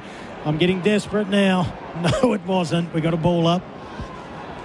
Yeah, just can't find a winner ahead of the ball, can they, at the moment? Amazing turnaround. Adelaide were just so superior for a quarter and a half. That ball goes out of play. Lipinski appeals for it. They can't pay that. Well, Crowd's gone quiet. Yeah, exactly. They've sucked all the oxygen out of the stadium, Collingwood, which is what you want to do when you play away. Huge crowd just wanting their team to put up a fight. Yep, and the whole nation, if Adelaide lose, will be talking about it again. They can't handle the big occasion. And they are not the best team in the competition, Collingwood. They're the most disciplined. They've got some injuries. They're most organised. Yes. Or they are organised and they're well coached. Best system-based team in the comp, I'd say. Ball goes forward for Collingwood again. I'll tell you what, they've got the best player in the comp playing for them as well. Dacos has been outstanding. Membry was good. Got the handball back. A good try. That's got a free kick against Collingwood, yep. Sam Berry applied a tackle. Player didn't even have the ball. And I'll tell you who it is in a moment. Yeah, he thought he was going to take control of it, but didn't. All right, ball comes inside 50. Big fist away there. Ball goes out of play in that right forward. But even that there, like there were two Crows players, no Collingwood players, and who was it was about to mark it? And Dan Curtin comes in and thumps it out of bounds. So you go from having an uncontested mark to now having a forward 50 stoppage, still under pressure. All right, the time has come. Someone has to stand up, and it needs to be Isaac Rankin. Isaac Rankin needs to get himself into the game and do something special. Ball goes down to ground level. McAndrew fighting hard. We'll have another ball up. Gee, it's living inside 50 for Collingwood. Once again, the Adelaide, it's been, I think they've known about it. They just haven't been able to transition from D50 once it's in there. And I'll tell you what, if they get a dump clearing kick out, you've got Jeremy Howe just sitting back there. So the Adelaide have pushed an extra number in there, which means Howe he's in the middle of the centre square and there's no one within 30 metres of him. And Adelaide will have to run it out, but there is so much traffic. They might get, oh no, the kick comes out and they go straight to Membry. He's not missing this one, Vic, surely. 35 out directly in front. It's almost the ball game, I reckon, if they kick this. I just feel like... Don't say that, Vic. Well, Adelaide just don't have the energy. They're not winning the contests. Come on, you're a dual premiership captain. You didn't give up when you were down. I'm not saying they're giving up. I'm just saying... No, you're giving up. But at the moment, you just can't see. I don't need a realist at the moment. All right, there's no way he can miss his fourth time, his fourth shot at goal. It's one of the best set shot kicks in the comp. I'm trying to give him the moz, but he's only 35 metres out, directly in front. He's kicked it straight away. Margin out to 19. All right, Adelaide need to roll the dice and do it big time. Wow. Wow. So Collingwood have kicked 9 of the last 11. So Adelaide were 27 points in front, and then it's just been one-way traffic. It's almost like it's centre bounce or bust. If they don't win it out of the centre square, it goes forwards into Collingwood's forward 50, and then Adelaide can't transition it back. They cannot get it inside 50, you're right. And they just belt it down the line, and there's just Collingwood players, their system and their process. Is that the Collingwood supporters now? It is. Oh, gee. They like to travel. You got to give them credit. I'm not going to work tomorrow, Bix, I tell you.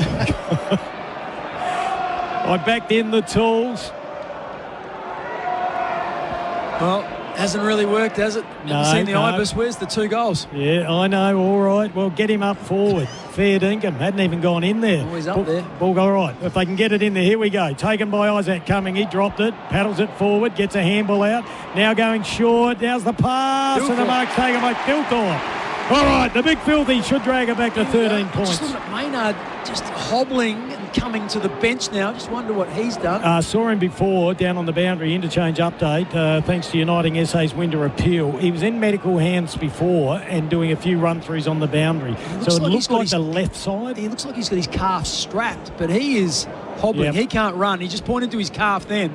That looks like a serious injury. It doesn't look like a cramp. Yeah, shouldn't have sent him back out there. Philthorpe lines up 25, 30 metres out directly in front. He puts it through. Crowd get involved. Margin back to 13. Nothing in the modern game. Adelaide just needs some clearances. 14 minutes gone. We've still got about 18 minutes left of this final term, Bex. Well, they needed a quick reply. It had been 15 minutes since they'd kicked the goal, but they got one. That's the most important thing. Isaac Cumming was the man. He actually met the footy, tapped it on in front of himself, got the handball. I think it might have been to Zach Taylor, wasn't it, who delivered it to Philthorpe. Philthorpe gets on the board. What's he kicked? That's his second. Or was it Alex Neil-Bullen? Alex Neil-Bullen, was it? Yeah, so Philthorpe gets his second. Crows Nation for DD. Say yes, I DD. Kimbo and Bix with you on a Thursday night. And the Mate Internet Mobile Scoreboard has Collingwood leading by 13. The crowd starting to get involved now. Can they turn this game around? Finbar Maley's gone into the ruck. He paddles the ball forward. The ball's picked up by Dacos, though. Goes one way, then the other. Sweeping handball. This is clever. Oh, nice tap onto Edward Allen. He's 52 metres out. He's got a bit on it. Hits the post. Halfway up. Wow, that was a kick. That on the run from 50, and it's thumped into the post halfway up. The Collingwood cheer squad were up. I thought the worst, and it hit the post. All right, I like this. Maley into the ruck. They needed to try something different. Nick Murray brings it back in play to a 2-on-2. The big Ibis gets up, couldn't take it, gets the handball, kicks around his body, went 2.5 metres. Zach Taylor's handball was disgraceful. He ends up with McCreery. They've turned it over. Now Edwards kicks it again. This is danger. Back there, it's a 3-on-2. The ball stays alive, though. Handball goes over the top. Oh, this is going to be a goal, I think. It goes back to Andrew Anderson. He goes back to Edwards. He's going to snap it. He's going to kick it. I think. And he does. Ed Allen. Margin back to 20 points. Great goal from Ed Allen. Nearly kicked one only moments ago. Wow, that sucked the life out of everyone. Well, exactly. It's goal for goal now. Mongrel. But they just had player. They had an overlap. There was one extra player every time Adelaide would tackle a Collingwood player. There was a release there, and ultimately it ended up with Ed Allen, who started in the middle of the ground, I think, and ran down and was there to receive the handball and then snapped truly. I know it's easy up here in the cheap seats, but we just watched the replay then, thanks to Rival Brothers, keeping Adelaide going. Rival Brothers coffee roasters, taste the difference. Love their support. There's bees to the honey pot. They were all running the play with the ball, and they left all the Collingwood players out wide. Oh, but how about the aerobic power? He's in the centre square and he pushed down there. His midfielder down there. Well, the footy gods were probably saying you didn't deserve to hit the post before. Oh, here we go. Here's a big breakaway. They're going to get another clearance here. Ball at ground level. Ed Allen again. Goes back to Dacos. A wobbly kick. Underneath it, Miller had it. Lost it. Oh, sheer brute strength there. That was by McCreery. Now the man where time and stops is Pendlebury and high one. Oh, no. Wasn't paid. Gee, Worrell took it. I thought he was hit high. The umpire was right there. Not high. Here we go. Maybe. He goes back. His arm's chopped. Didn't look at the well, that's footy. got to be an arm chop, doesn't it? Didn't look at the footy. Now it's come off the boot of someone. It came off McCreery. It was funny. Oh, they didn't go upstairs again. Well, because it's inside 50. All right, yeah, I lost the plot there. I'm getting a bit biased. I'm getting a bit desperate. Zach Taylor said the same thing, and the umpire said, look where it is, mate. There's the 50-metre line, and it's this side. I've lost the plot. I saw that happen too. Oh, I don't want to go to work tomorrow, Bix. 50,109. Oh, gee. Yeah, not all that happy when they're 3 goals down, the Crows fans. Oh, 109, yeah. 20 points down, so they're going to have to kick 4 goals. All right, they can't even get the footy at the moment. It's taken by Dacos. Handball over the top, went to Miller. He runs over the boundary line. We'll have a throw in 40 metres away, left forward pocket, Members side, northern end of Adelaide Oval. Just have a look at the inside 50. It's just Adelaide just cannot get it near. Oh, Bix, I went hard this afternoon on the show. Kimbo and the Chad. I backed in all the tools. Oh, I'm going to cop it tomorrow. Ball comes down to ground level, paddled forward, close to the boundary line, goes out of play. Dawson lets it happen. I think it was just a strange one when you played arguably your best game for the year and you decide to change up the structure of your side. I just felt... And Mickey Godden said, look, its structure's no different. That's why they went with the tools. To save consistency. But replacing Cook with Maley doesn't... Oh, here we go. It's going to be another one now to Goey. Ooh, puts it up high. I'm not sure. We'll talk about it post-game if they do lose, if that's why. Oh, there's a snapshot around the body. There's another one. Yeah. Oh, my goodness. Ed Allen again, isn't it? Yeah, they're just... Maybe they're... Yep, Ed Allen's got 2. 26 points. They're going for percentage. Well, he's on the skipper as well. He's been tagging Jordan Dawson, or he's been spending a long time alongside of him. And at half-time, Dawson had 18 and Allen had 7. That's a breakout game in game number 29. Oh, nice handball, and that was beautifully done by Angus Anderson to set it up. Well, it's all over now, Bix. I think I have to concede. Well, they've just been relentless. They've talked about Adelaide being the best pressure side. Well, they've been out-pressured. Yep. So they've handed over their mantle. And anyone who'd written Collingwood off, gee, do so at your peril. They've got players out. They've got a makeshift forward line. They got a tough draw home, but they've got top 6 within their grasp. Well, one thing this does is it rules Adelaide out of finishing in the top 4 now. You would think with Brisbane and Sydney and Hawthorn's draw, they don't have all that challenging draws. Adelaide have got to go to Perth to play Fremantle, which is going to be tough. Yeah, they've got 2 easy ones against Essendon and Richmond. Well, on paper, ball goes inside 50. There's a clearance. Thilthorpe, soccer at Sun. He couldn't. Quaynor's been huge. Loose ball, still alive. Berry in there. Looping handball over the top to Keys. He flicks it forward to Rochelle. He gets a terrible bounce. Ball still alive. Keys gets it to Finbar Maley. He ambles out the back. Playing free kick to Ligo. Don't do that, son. Now the clearing ball comes out to the outer wing. Bounce beats everyone. Oh, here we go again. Loose ball taken there by, I think it was Harrison. Big tackle there by Worrell, but the mark's been taken by Membry. Just ball use, good. System good. Well, I'd love to see Adelaide and Collingwood in a final. Adelaide probably wouldn't. Oh, they've got the wood over Adelaide. Membry, terrible kick. Terrible kick. Looking for Perryman. Picked up by Saligo. Handballs to Walker. He's come down to get a kick. It's too late, Texan. Now it goes back out towards Isaac Cumming. He misses his targeting Keys and puts it out of bounds on the full. Once again, I want to go home. Adelaide, they win the ball back off Collingwood inside the centre square and end up losing the ball to turnover by kicking it out of bounds directly sideways. Like they're 4 goals behind. They've got to go from coast to coast. They've got to go straight to goal. She's all over. It's all over. And they've given a free kick away. Nick Murray's comeback game hasn't been that impressive. It's been disastrous. Yeah, has not been good at all. Should have they gone with Butts? I don't think that, hindsight's easy. They just replaced the player who was in the best form, as we see. I don't think it would have made a difference. No, the Adelaide fans are walking the aisles. They've seen enough. Yeah, I think that's fair enough. Out they go. Take forever to get out tonight, Bix. Oh, fair dinkum. School night, trying to get out quick. Murray's had 9 disposals, 7 kicks, 2 handballs. Ball on the outer side, 52 metres out. That goes through for a point. I didn't even look who had that. That's Charlie West. Yeah, Charlie West. He hasn't had a lot of it. Margin out at 27. That's what Adelaide led by halfway through the second. So a 54-point turnaround. Yep. Underneath it, Thilthorpe. He hasn't done much, just the 1 goal. In fairness, he hasn't had many opportunities. McStay's been really good. Yeah. Nice handball. Comes into McCreary. He'll kick a goal. The South Australian. And he does. They're just walking through them. Margin out to 33. McStay just walked past Jordan Dawson. That's a worrying sign.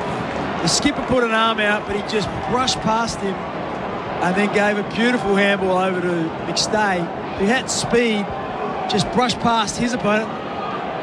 You'll have a look at this here. This is McStay just brushed past Dawson. Yep. Put it out into McCreary. Then he just went straight past Hall Kahan. Gave him windburn. He was that quick that he went past him. And this is a procession now. This is ugly for Adelaide. Really ugly. They put the cue in the rack. 4 goals to 1 in this last quarter. It was 4 goals to 2 in the third. Adelaide's got the home ground advantage, but now I've not been to Sukilala, but it's almost a novelty for Collingwood. They don't travel that much. They love coming here. They get to play on one of the best stadiums in Australia.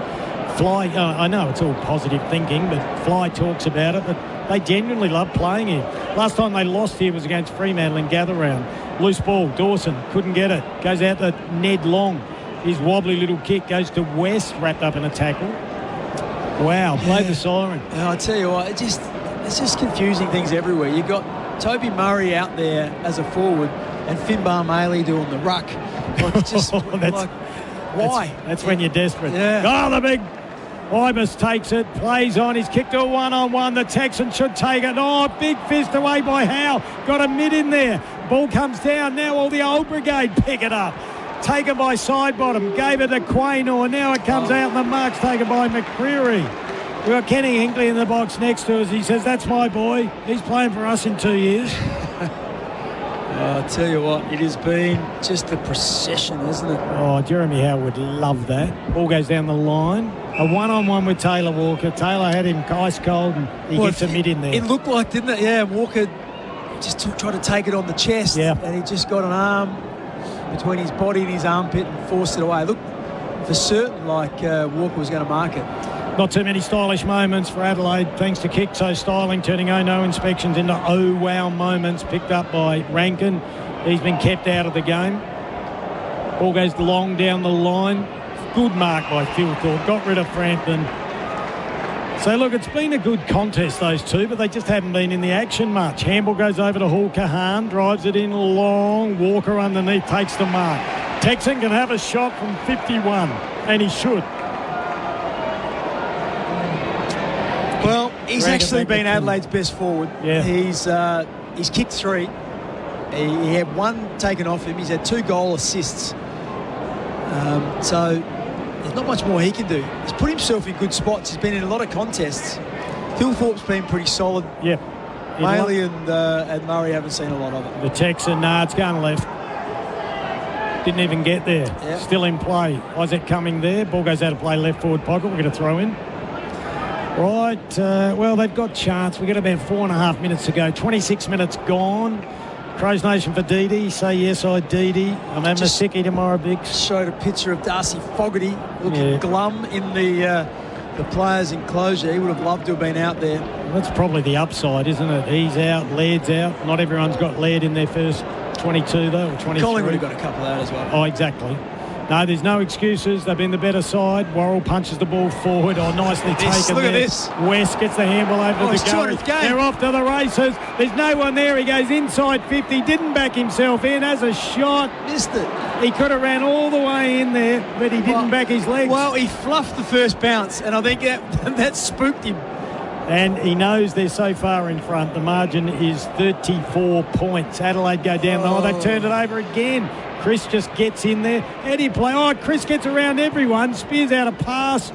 Not a good one. It's been dropped by Nankervis. He's fallen out of the game. Socket off the ground. Lipinski tried to take a mark. Picked up by Worrell. Nankervis gets it. Sweeping handball to Isaac Cumming, who was really good in the first quarter and a half.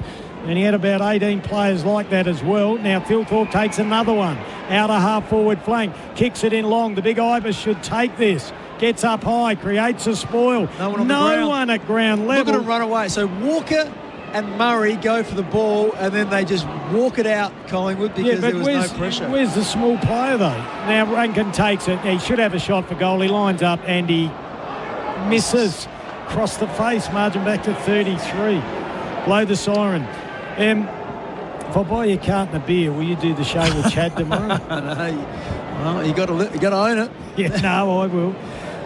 I tipped Adelaide as well, but yeah, so did I. I think once again they've won 6 out of their last 7. I know Collingwood were in good form as well, but Adelaide's won 9 out of their last 11. Yeah, so you had every right to feel confident if you're an Adelaide fan on seeing what they did against Sydney as well. Yeah, and the coach talked it up as well, which he normally doesn't. He said there'll be a bit of feeling, and he even used the word biff. Yeah. Just looking at some of the numbers, Nick Dacos has had 38, so there'll be some discussion around having a team responsibility versus having an individual try and look after Dacos. How about the signage down there, Biggs? We'll never work out what it means. They just held up a Collingwood jumper with number 22 on it, and on the other side of it has 10. Yeah. Ball goes in for Adelaide. Oh, nearly taken by Frampton. He's manhandled, gets the free kick. Well, he gives a little slap to Phil Thorpe. Blow the siren, honestly. Sam Berry's had 29. Pendlebury's had 28. He snuck up on a little bit. Rankin 24. Miller at 24. Curtin 23. Darcy Cameron has had 23 and 6 clearances also. 2 minutes to go. That'll be my defence tomorrow. Wouldn't matter if they played 8 tools. Well, it doesn't help.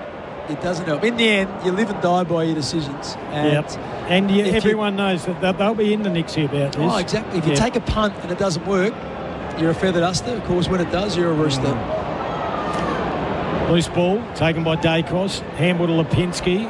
Goes over towards Eddie Allen. Oh, good work there. Remember, he probably deserves a goal tonight. Won't kick it from there on the outer wing, though. He's been good, though, hasn't he?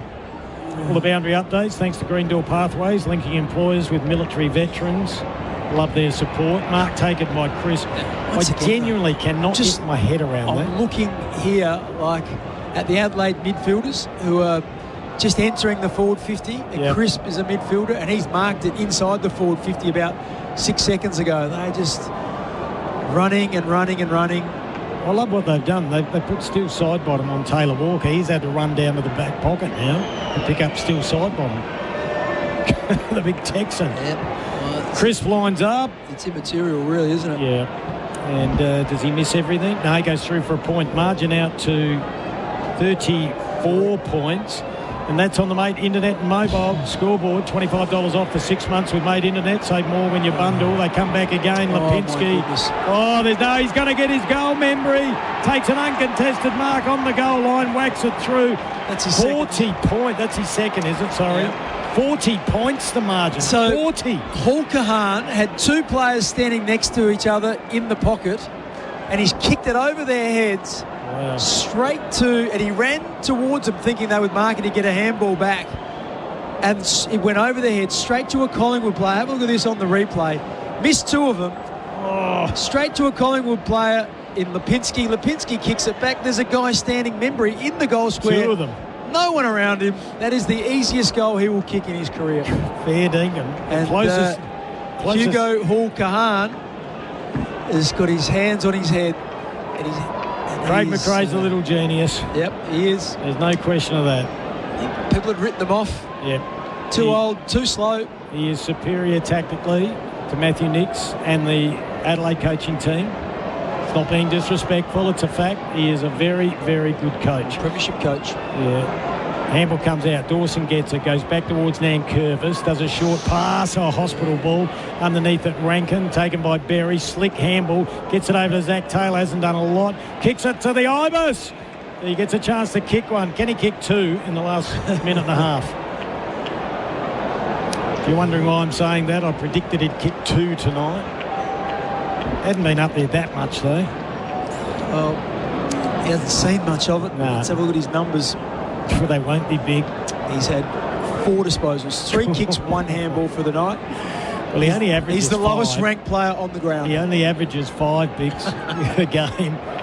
Oh, there's the kick. He's kicked it. He's hit the post, did he? Or no, he's got it, I think. Yep, he's got it. He drags it back to 34 points. Wow. Well done, Collingwood. That hurts. I'm having a sickie tomorrow. Let's have a listen to their song.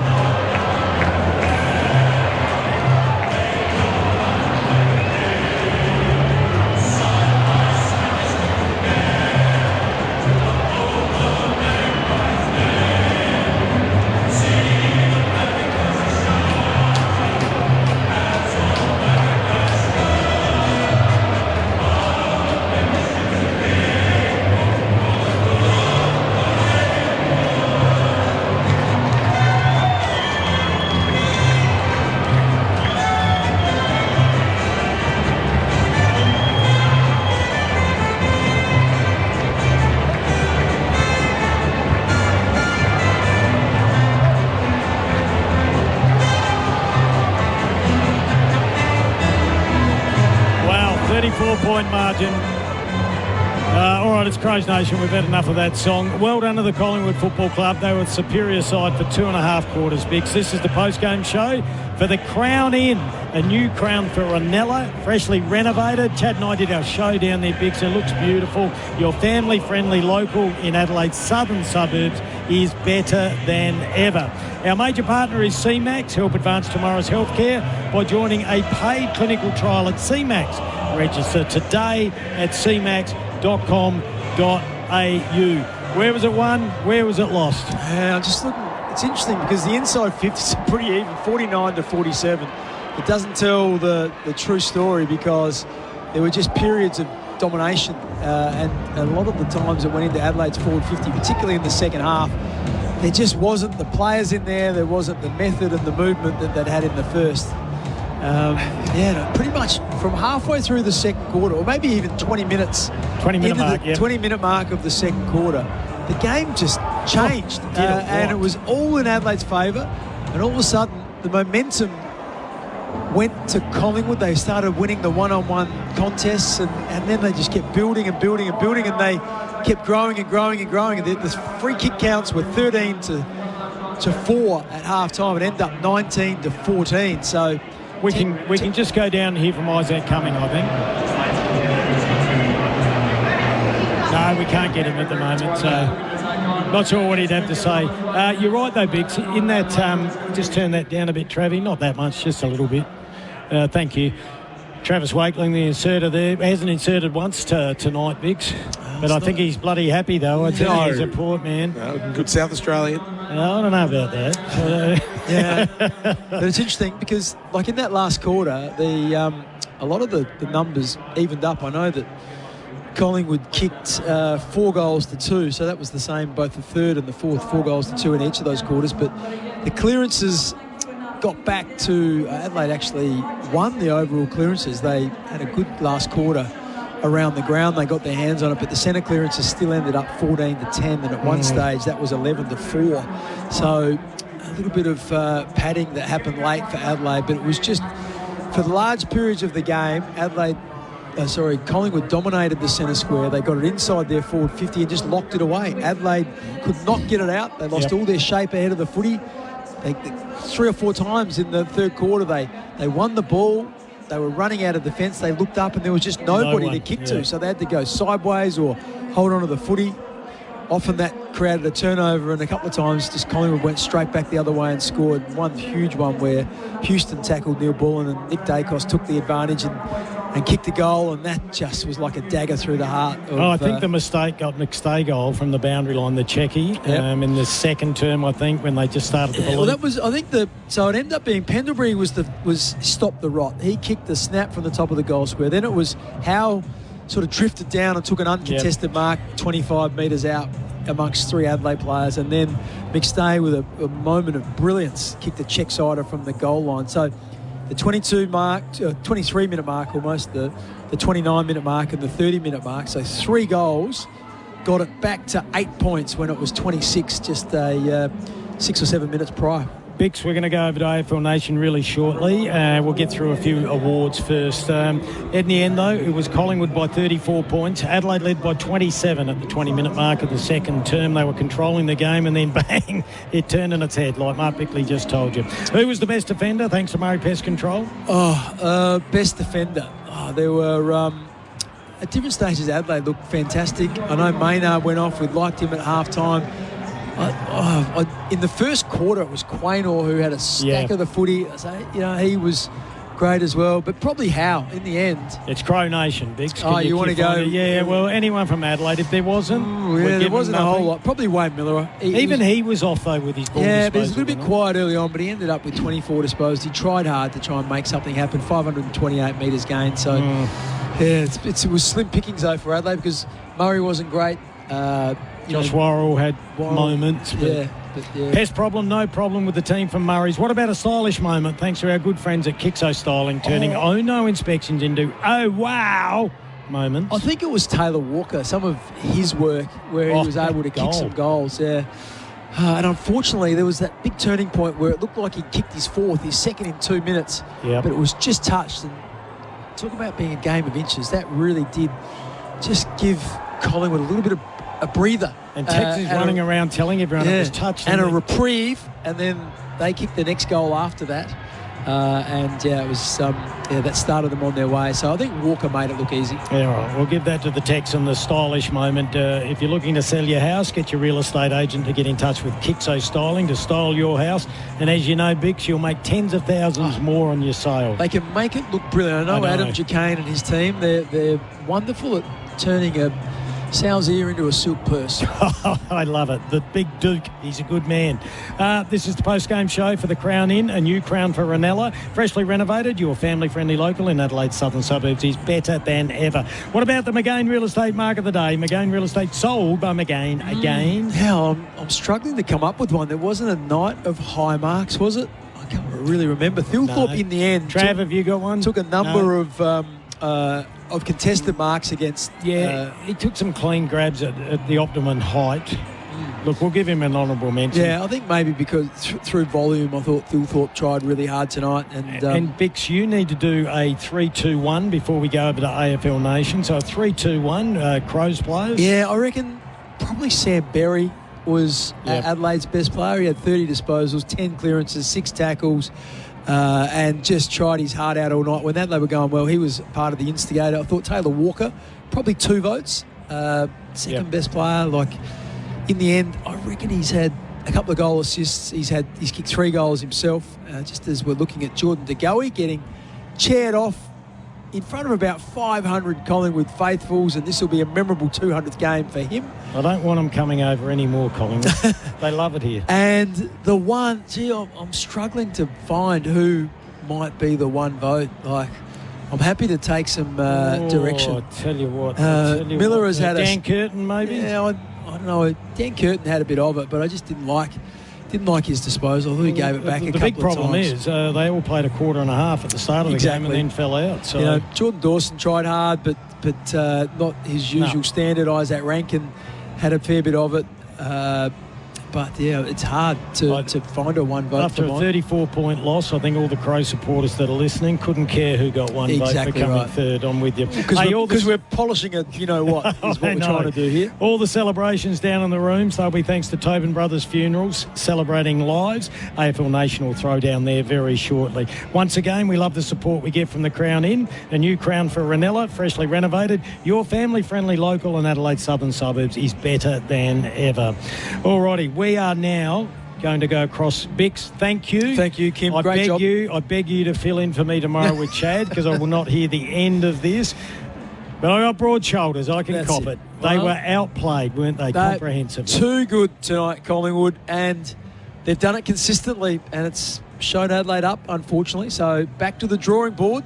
They've got a month to get themselves sorted out, and they're going to cop some criticism after... Rightly so. I guess, talking up how much they're looking forward to this game. But when it matters most and when there's a bit of pressure on to perform on the big stage, they haven't been able to do it. Yep, and 5 players under 30 games for Collingwood. They've got a little bit of youth in there now. All righty, if you've just joined us, it was Collingwood by 34 points after the Crows were leading by 27 halfway through the second term. We hope you've enjoyed our call. We've tried to be as biased as we can be.